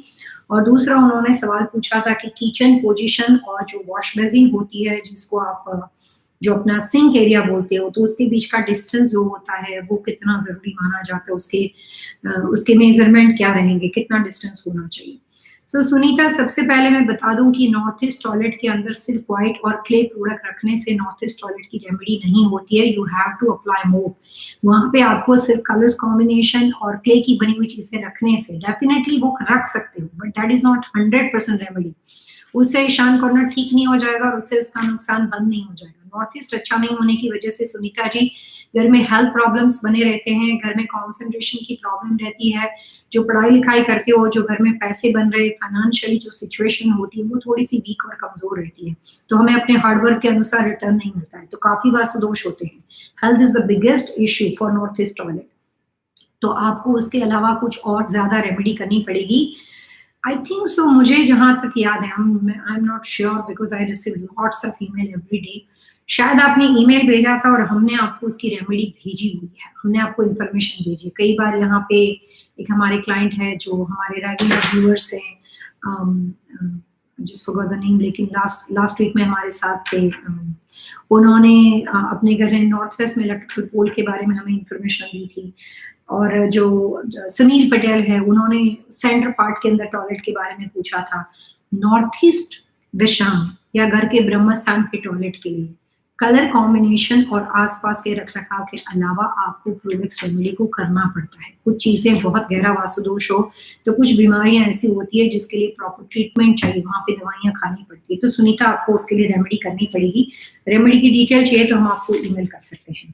और जो आपने पानी का गैस पोजीशन, जो आपका कुक टॉप, खाना बनाने का गैस स्टव और पानी का सिंक, उसका डिस्टेंस पूछा था, तो उसके लिए मैं आपको बता दूं कि एक्सीलेंट डिस्टेंस 4 फीट का माना जाता है और मिनिमम एवरेज डिस्टेंस जो होता है वो 2 से 2.5 फीट का माना जाता है। तो आपके सवालों के जवाब हमने दे दिए। उसके बाद हमारे पास एक क्लाइंट थे मिस्टर बम्बारी, जिन्होंने नीलम हमें सूरज ने सवाल पूछा था अपने फैमिली मेंबर के बारे में, नीलम शाक्या, जो हमारे आज के प्रोग्राम के साथ रिलेटेड ही उनका क्वेश्चन था। सूरज ने सबसे पहले इस शो की प्रशंसा की है। थैंक यू वेरी मच सूरज, आपका स्टार और स्माइली दोनों मुझे बहुत अच्छे लगे। और नीलम शाक्या की उन्होंने यहाँ पे डेट ऑफ बर्थ दी है, टाइम ऑफ बर्थ दिया है, प्लेस ऑफ बर्थ दिया है।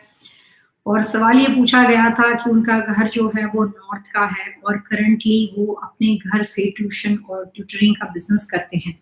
तो उनका क्वेश्चन ये है कि please guide her for some other business to start. तो यहाँ पे मैं आपको बता दूं कि नीलम जो है उसका डायरेक्शन चार्ट थोड़ा सा डिफरेंट है। एजुकेशन के अलावा भी अगर आप कोई भी ऐसा बिजनेस करते हो जिसमें आप बनी बनाई चीजों को बेचते हो, जैसे लेदर पर्स होते हैं, बैग्स होते हैं, वॉलेट होते हैं, कोई भी प्रोडक्ट्स, कोई भी तरह के कपड़े डिजाइन करते हो, जैसे डिजाइनर को आप हायर करते हो, अगर आप कुर्ती वगैरह होते हैं, इंपोर्ट एक्सपोर्ट से रिलेटेड, सर्विस इंडस्ट्री से रिलेटेड, मार्केटिंग से रिलेटेड, जिसमें कोई चीज को बेचा जाता है। Education is mostly white collar business and किसी भी प्रोडक्ट मार्केटिंग से रिलेटेड बिजनेस जो होते हैं उसको ज्यादातर ब्लू कॉलर बिजनेस कहते हैं। नीलम की जो डेट ऑफ बर्थ है उसके हिसाब से मिस्टर सूरज मैं ये प्रेफर करूंगी कि उस लड़की की, she is a very smart, intelligent है और उसके लिए ज्यादातर मार्केटिंग और कोई भी प्रोडक्ट को लेना बेचना, इस तरह के बिजनेस जो ब्लू कलर बिजनेस है उसके लिए ज्यादा अच्छे रहेंगे। उसके बाद विशाल पटेल ने हमें सवाल पूछा था। विशाल पटेल ने खुद की नाम डेट ऑफ बर्थ दी थी, निशा पटेल उनकी वाइफ की नाम और डेट ऑफ बर्थ दी थी। और साथ में विशाल ने हमें सवाल पूछा था कि ये सारी इंफॉर्मेशन दी है और I have a big problem for financial and how to solve my house number is 11 toilet in one place. Okay, so Vishal का क्वेश्चन जो था वो टॉयलेट के लिए, पोजीशन के लिए है और फाइनेंशियल चीजों के लिए। तो मैं ये बता दूं विशाल कि मैंने आपकी और निशा की दोनों की डेट ऑफ बर्थ को देखा है। अगर आप अपने नाम पे कोई बिजनेस करते हो तो आपको फाइनेंशियल लॉस होने के चांसेस है। कुछ लोगों की डेट ऑफ बर्थ ऐसी होती है कि वो अपने नाम पे बिजनेस नहीं कर सकते, वही लोग बिजनेस किसी और के नाम पे कर सकते हैं। यहाँ पे I am really sorry to say Vishal जी, आप और निशा जी दोनों के नाम पे मैं कोई भी इंडिपेंडेंट बिजनेस आज नहीं कभी भी बनाना पसंद नहीं करूंगी, वहां से आपके प्रॉब्लम्स होने के चांसेस है। सो आई एम नॉट श्योर कि आपको टॉयलेट की पोजीशन की वजह से प्रॉब्लम है, लेकिन आपकी डेट ऑफ बर्थ से मैंने ये देखा है कि आप जॉब कर सकते हो, आप कोई ट्रेडिंग कर सकते हो, लेकिन आप अपनी नाम पे बिजनेस शुरू नहीं कर सकते। उसमें भी अगर विशाल और निशा दोनों को मिला के बिजनेस करेंगे तो उसमें नुकसान के चांसेस और बढ़ जाएंगे। अकेले विशाल के नाम पे सोलो विशाल का नाम या सोलो निशा का नाम यूज करेंगे तो बिजनेस कुछ टाइम तक चलेगा और बाद में हमें उसको बंद करने की नौबत आ जाएगी। I am really sorry to say. So पहले तो ये फाइनेंशियल लॉस की वजह से टॉयलेट होने के चांसेस मुझे नहीं लगते हैं, लेकिन हो सकता है कि अगर आप खुद के नाम पे बिजनेस करें उसकी वजह से भी ये प्रॉब्लम हो सकते हैं। लेकिन मैं ये कह सकती हूँ कि घर की दिशा नहीं लिखी आपने, घर का नंबर जो है वो 1-1 है, तो मुझे घर के नंबर में कोई वास्तु दोष आपके डेट ऑफ बर्थ से नहीं लगता है। 1-1 आपके लिए विशाल सही रहेगा। सिर्फ ये देखिए कि इसके साथ घर की दिशा क्या है, किस तरह के बिजनेस में आपने फाइनेंशियली लॉस किया, what is the nature of business, उस बिजनेस को कौन ओन करता था, विशाल, निशा या कोई थर्ड पार्टी, उसका नाम और डेट ऑफ बर्थ, और घर में जिस दिशा के घर में अभी आप रह रहे हो उसकी दिशा क्या है। ये बातें देखिए, फाइनेंशियल लॉस की वजह टॉयलेट की नहीं लगती, कुछ और लगती है। उसके बाद यहाँ पे हमारे साथ जागृति जी जुड़े हैं, उसने लिखा है कि hi ma'am, if you want to ask anything confidential what should I do. Okay, so Jagriti, कोई भी ऐसी बात हो जो बहुत ही पर्सनल लेवल पे हो और आप चाहते हो कि वो बात हम यहाँ पे ना बताए, उसमें कोई नाम लिखे हो जो आप चाहते हैं कि हम आपकी प्राइवेसी को मेंटेन करें, तो हम उसको रिस्पेक्ट करते हैं।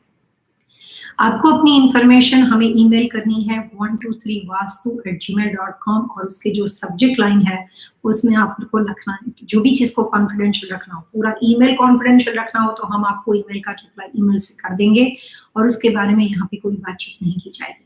लेकिन उस ईमेल में से आप किसी व्यक्ति का नाम या इनकी डेट ऑफ बर्थ प्राइवेट रखना चाहते हो, लेकिन आप चाहते हो कि हम आपका जवाब यहाँ पे दें, तो आप कोई हिंट क्रिएट कर सकते हो।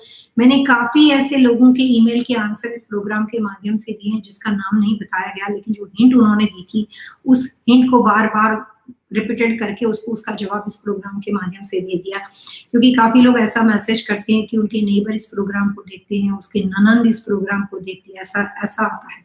उसके भाई इस प्रोग्राम को देखते हैं, वो कुछ पूछना चाहते हैं बट वो प्राइवेसी रखना चाहते हैं।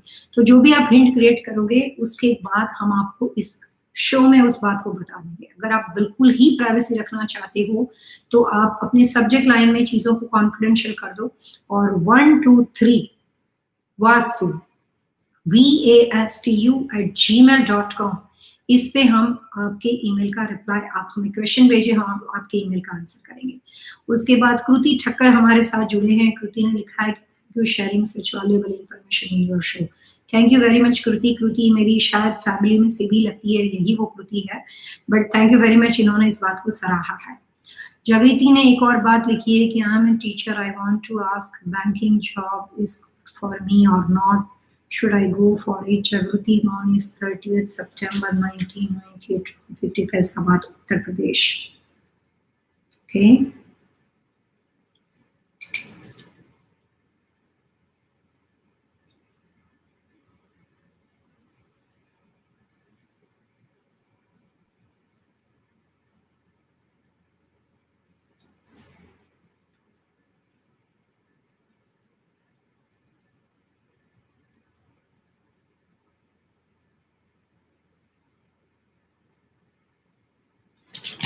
जागृति जी, आप डेफिनेटली टीचर की जॉब से जल्दी उब जाओगे, आप बोर हो जाओगे। वैसे आप टीचर बन सकते हो, बहुत ही स्ट्रिक्ट टीचर बनोगे अगर आप टीचर हो तो, लेकिन बैंकिंग जॉब में जा सकते हो for your mentally satisfaction and for growth.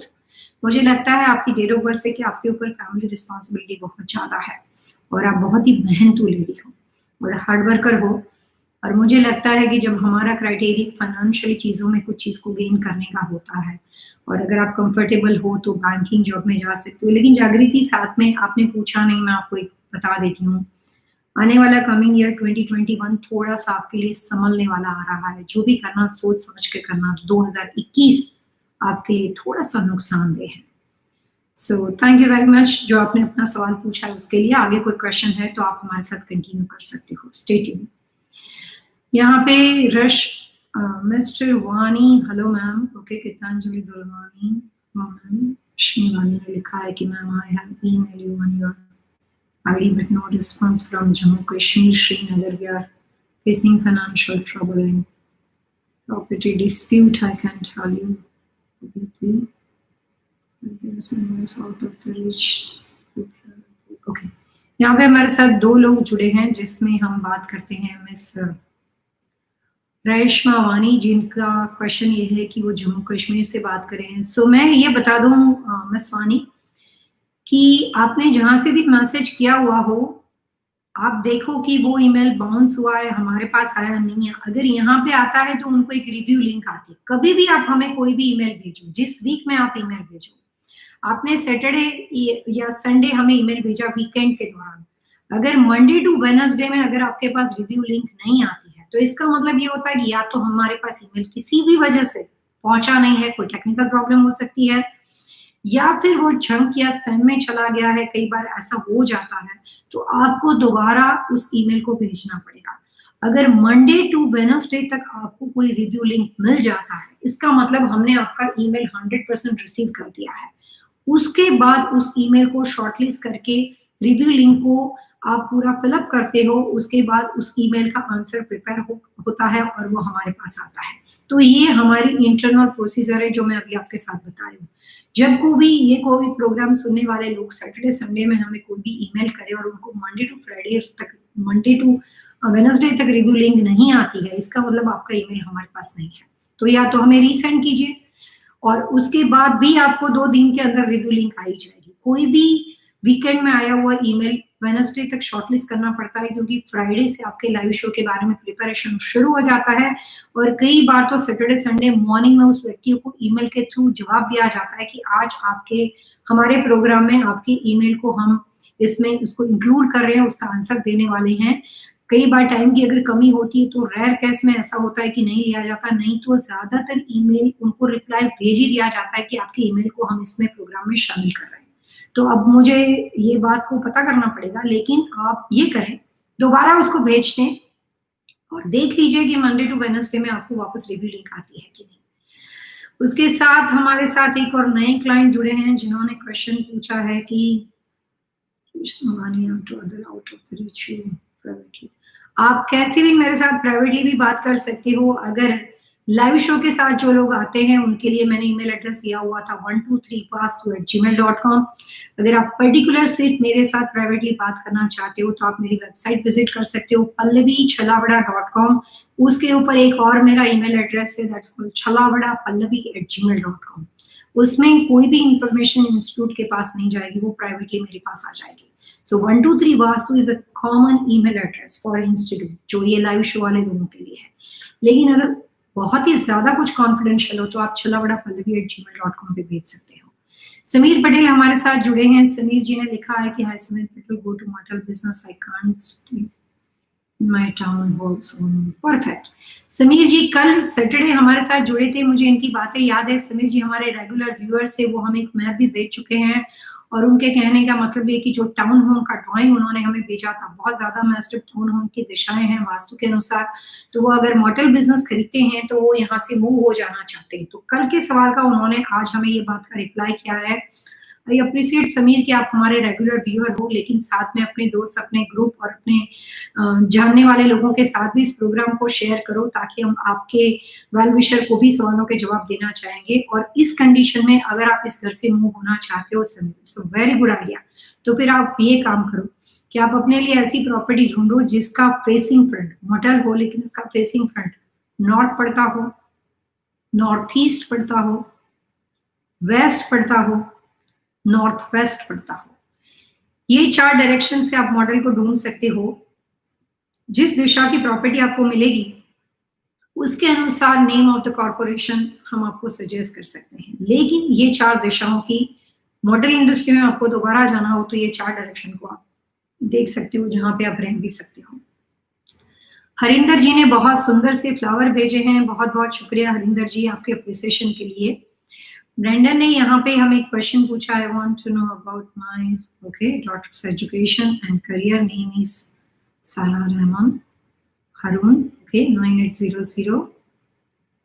Actually, I'm born in London, UK, lives in UK and sleeps south to north.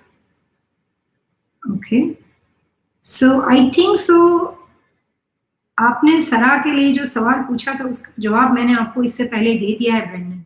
आपने शायद वापस आप दोबारा हमारे साथ कनेक्ट हुए, लेकिन आपने हमारे पहले यूट्यूब के ऊपर जब बहुत ही इनिशियली सबसे पहले क्वेश्चन आपके आए थे ब्रेंडा, तो मैंने आपके क्वेश्चन को ऑलरेडी इंक्लूड कर दिया था। सहरा रेमन के बारे में जो भी बातें आपने पूछी थी उसकी स्लीपिंग पोजीशन के बारे में, उसमें साउथ टू नॉर्थ सोना उसके लिए सही रहेगा, जो आपने उसकी डेट ऑफ बर्थ यहाँ पे लिखी है उसके अनुसार। So south to north is fine, आप उसको सुला सकते हो।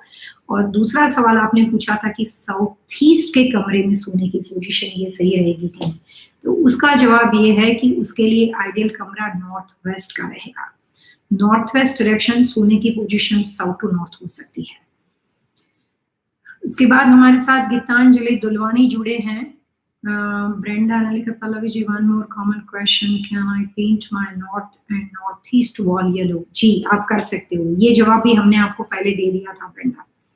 गीतांजलि दुलवानी, महिपाल महेंद्र दुलवानी, 13 नवंबर 1988, time 6:30 PM Kanpur India. Wife Geetanjali Dulwani, 3 नवंबर 1990 अप्रोक्सीमेटली डेट। प्लीज सजेस्ट कौन सा बिजनेस करें? ओके, महेंद्र दुलवानी, नवंबर 13 1988। और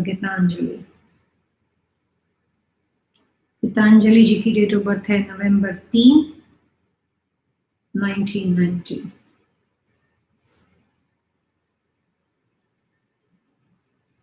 क्वेश्चन में मिस्टर एंड मिसेस दुलवानी का ये है कि उनके लिए कौन सा बिजनेस अच्छा रहेगा।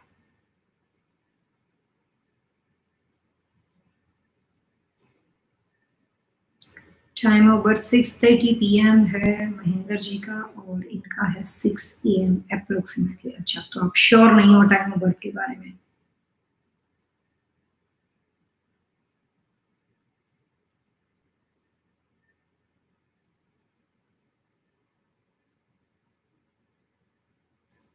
ओके, मैं ये कह सकती हूँ कि आप ट्रेडिंग से रिलेटेड बिजनेस में जा सकते हो, लेकिन यहाँ पे थोड़े से सजेशन है मिस्टर महेंद्र जी आपके लिए। सबसे पहला ये सजेशन है महेंद्र जी कि आप अपने लिए कोई भी बिजनेस शुरू करते हो और अगर पॉसिबल हो, टैक्स, लोन, ये वो जो भी पेपर वर्क होती है उसकी वजह से, अगर पॉसिबल हो तो आप सिर्फ गीतांजलि के नाम पे बिजनेस करो, अपना नाम उस बिजनेस में मत डालो, इफ पॉसिबल। अगर वो चीज पॉसिबल ना हो तो आप गीतांजलि के परसेंटेज ज्यादा कर दो, 80% गीतांजलि और 20% आप।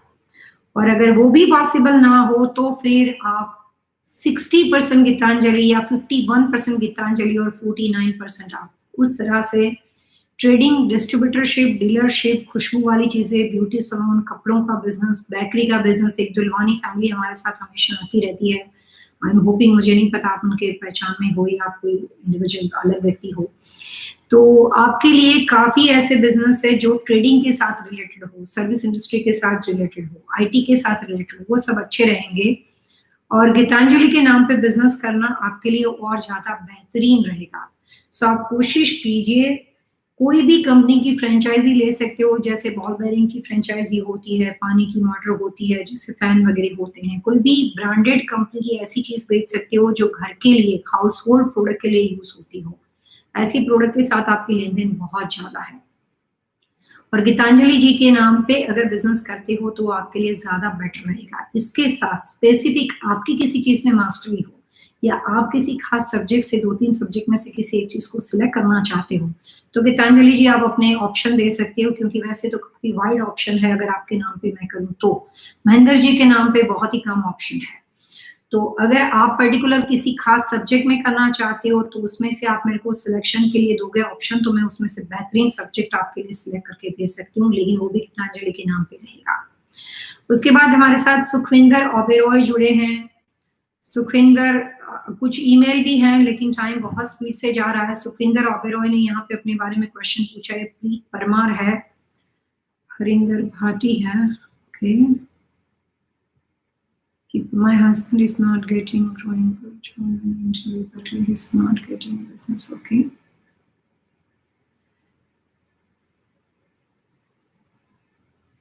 November 20, 1975, 4:30 am, Delhi, India, and Gurjeet Oberoi. Okay, June 26, 1973, and house is West Garage in Northwest, kitchen in Northeast, master bedroom in Northwest, and Sukhvinder wants job in IT.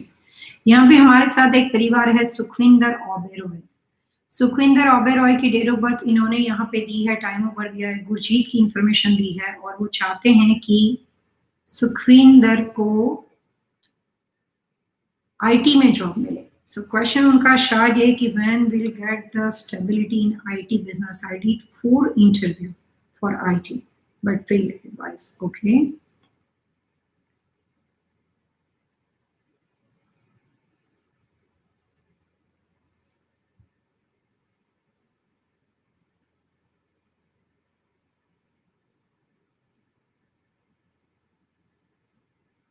Perfect. Sukhwinder ji, आप ये करें कि अपने लिए जो भी नेक्स्ट इंटरव्यू की तैयारी आपको करनी है, जहाँ पे बैठ के आप अपना इंटरव्यू दे सकते हो, वो सबसे आइडियल जगह है आपके घर का किचन। आप अपने किचन में बैठिए टूवर्ड्स नॉर्थ फेसिंग, जब दोबारा इंटरव्यू हो, और अगर वो घर से होता हो तो। कमर्शियल प्रॉपर्टी पे अगर आप जाते हो तो ये बात नहीं हो सकती। उसके लिए मैं आपको कपड़ों के कलर दे सकती हूँ जो आप पहन के जा सकते हो, लेकिन अगर आप घर से इंटरव्यू करते हो तो मैं ये बता सकती हूँ कि आप अपना सारा प्रिपरेशन, रिज्यूमे रेडी करना, वो सब किचन से करो। फोन से इंटरव्यू करना है लॉन्ग डिस्टेंस, अपने किचन में बैठ के करो। और ये किचन आपके लिए प्रॉब्लमेटिक है। Kitchen is your career corner Sukhwinder ji. अगर वहां पे खाना बनता है, वहां पे फायर होता है, और अगर उसको रेक्टिफाई वास्तु के अनुसार नहीं किया जाएगा तो आपको जॉब में स्टेबिलिटी नहीं मिल सकती। तो सबसे पहले आपके जो किचन एरिया जो है, वहां पे आपको बहुत सारी, ढेर सारी, थोड़ी बहुत नहीं, ढेर सारी किचन के अंदर क्ले की बनी हुई चीजें फिलहाल रख देनी पड़ेगी। मैं आपकी जॉब दिला सकती हूँ, उसमें कुछ हेल्प कर सकती हूँ आपको। और किचन को रेक्टिफाई करना पड़ेगा। किचन एरिया के अंदर आप जो उसका रेक्टिव, नॉर्थ ईस्ट दिशा के अंदर फायर होती हो तो उसमें खास तरह की फायर एनर्जी प्लेट का इस्तेमाल किया जाता है। तो आपको वहां पे व्हाइट क्ले की प्रोडक्ट्स रखनी है। आप अपना ईमेल एड्रेस मुझे भेजिए, और ईशान कॉर्नर के किचन में टूवर्ड्स नॉर्थ फेसिंग बैठने की व्यवस्था आपको अपने लिए बना के उस किचन व्यवस्था को पूरे घर में से खाली किचन को रेक्टिफाई करना है, इतना आप कर दो। और मुझे नहीं पता आप कब से हमारे साथ जुड़े हो, लेकिन पुराने लाइव शो जाके देखो जिसमें 2020 के की पॉइंट्स के बारे में बताया गया है, बार बार बताया गया है। North west and north east के 2020 के की पॉइंट अगर अप्लाई करते हो तो जॉब मिलने के चांसेस इसी अगस्त महीने से हैं। और सुखविंदर, आपकी खुद की डेट ऑफ बर्थ से अभी बहुत अच्छा पीरियड आ रहा है, सो फॉर्चुनेटली जॉब तो मिल जाएगी। और 2020, 2021, 2023, 2024 कंटिन्यूस अच्छा पीरियड आ रहा है। आप बहुत ही मेहनतू, हार्डवर्कर, एनर्जेटिक एंड काफी ज्यादा सेंसिटिव और इमोशनल पर्सन हो।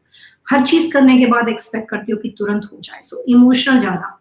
सिर्फ अपनी जो इमोशन है उसको थोड़ा सा कंट्रोल करो, लेकिन जॉब मिलने के चांसेस पूरे हैं। आपको ईशान कॉर्नर के किचन में बैठ के अपने लिए सारा अरेंजमेंट करना है, वहां से अच्छी पॉजिटिव अपॉर्चुनिटी शुरू हो सकती है। उसके बाद हरिंदर भाटी जी, जो कि हमारे साथ हमेशा जुड़ते हैं, उन्होंने कुछ सवाल पूछा है।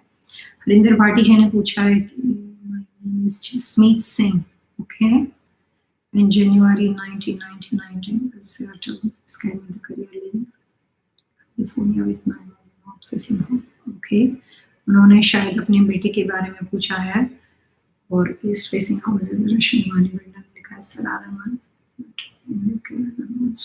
Education and career in my birth is 4 January 1984 and my husband is 5th October 1998. South Pacific House. हम यहाँ पे कुछ ऐसे क्लाइंट्स है जो हमेशा जुड़ते हैं। हरिंदर जी का क्वेश्चन जरूर लेंगे, लेकिन सबसे पहले प्रीति परमार का क्वेश्चन ले रहे हैं। प्रीति जी ने एक सवाल पूछा है कि उनकी जो डेट ऑफ बर्थ है वो है January 4th 1984 और उनके हस्बैंड का नाम नहीं है and my husband is 5th October 19। प्रीति, यहाँ पे मैंने आपका क्वेश्चन भी लिया था। Devraj, husband name is Lakshmi Narayan Devraj. Okay, ठीक है, लक्ष्मी नारायण देवराज बहुत नीचे जाके लिखा है। 5th October 1982।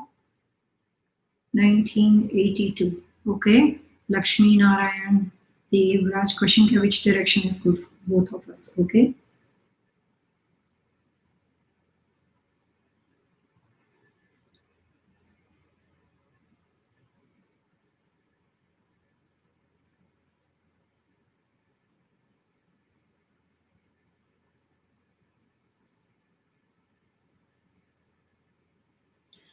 सो प्रीति, आपकी डेट ऑफ बर्थ के अनुसार आपके लिए सबसे बेहतरीन डायरेक्शन नॉर्थ वेस्ट की है। नॉर्थ वेस्ट आपके लिए अच्छी रहेगी और आपके हस्बैंड का और आपका बहुत ही अपोजिट डायरेक्शन चार्ट है, शायद कंट्रोवर्सी डायरेक्शन चार्ट है। और उनके लिए सबसे आइडियल डायरेक्शन जो है ईस्ट है, जो कि इस साल की दिशा अच्छी नहीं है। तो 2019 और 2020 का जो पीरियड है वो उनके लिए अच्छा नहीं है। 2021 का पीरियड भी इतना ही एवरेज रहेगा।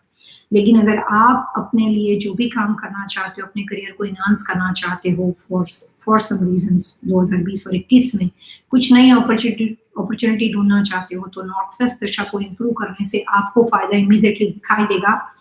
आप अपने घर में ईस्ट यानी पूर्व दिशा में फिलहाल 2020 के दौरान तो कुछ नहीं कर सकते हो, वहां पे आप मेटल की चीजों को रख सकते हो, लेकिन 2021 के अंदर थोड़े बहुत वास्तु के उपाय करने से मिस्टर देवराज के लिए कुछ पॉजिटिव पॉसिबिलिटी आ सकती है।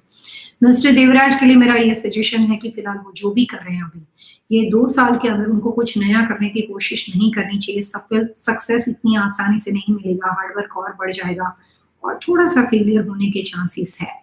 सो कोशिश कीजिए कि वो अभी जो भी कर रहे हैं उसको कंटिन्यू करो, उसमें ज्यादातर बदलाव लाने की कोशिश ना करें।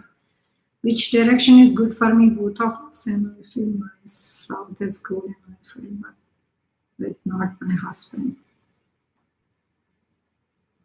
आपको अपने लिए साउथ कैसे ठीक लगता है मुझे नहीं पता, मेरे अनुसार साउथ अच्छा नहीं है। नॉर्थ वेस्ट आपके लिए अच्छी दिशा है। आपके हस्बैंड जो है उनके लिए ईस्ट दिशा अच्छी होने के बावजूद 2020 का पीरियड उनकी डेट ऑफ बर्थ के अनुसार सही ना होने की वजह से उनको अभी सक्सेस नहीं मिलती है। प्रीति जी, तो आप ये कोशिश करो कि अभी अपनी लाइफ में अपने हस्बैंड के करियर में कोई मेजर बदलाव मत करो, जो है वैसा ही रहने दो और भी काफ़ी लोग हैं।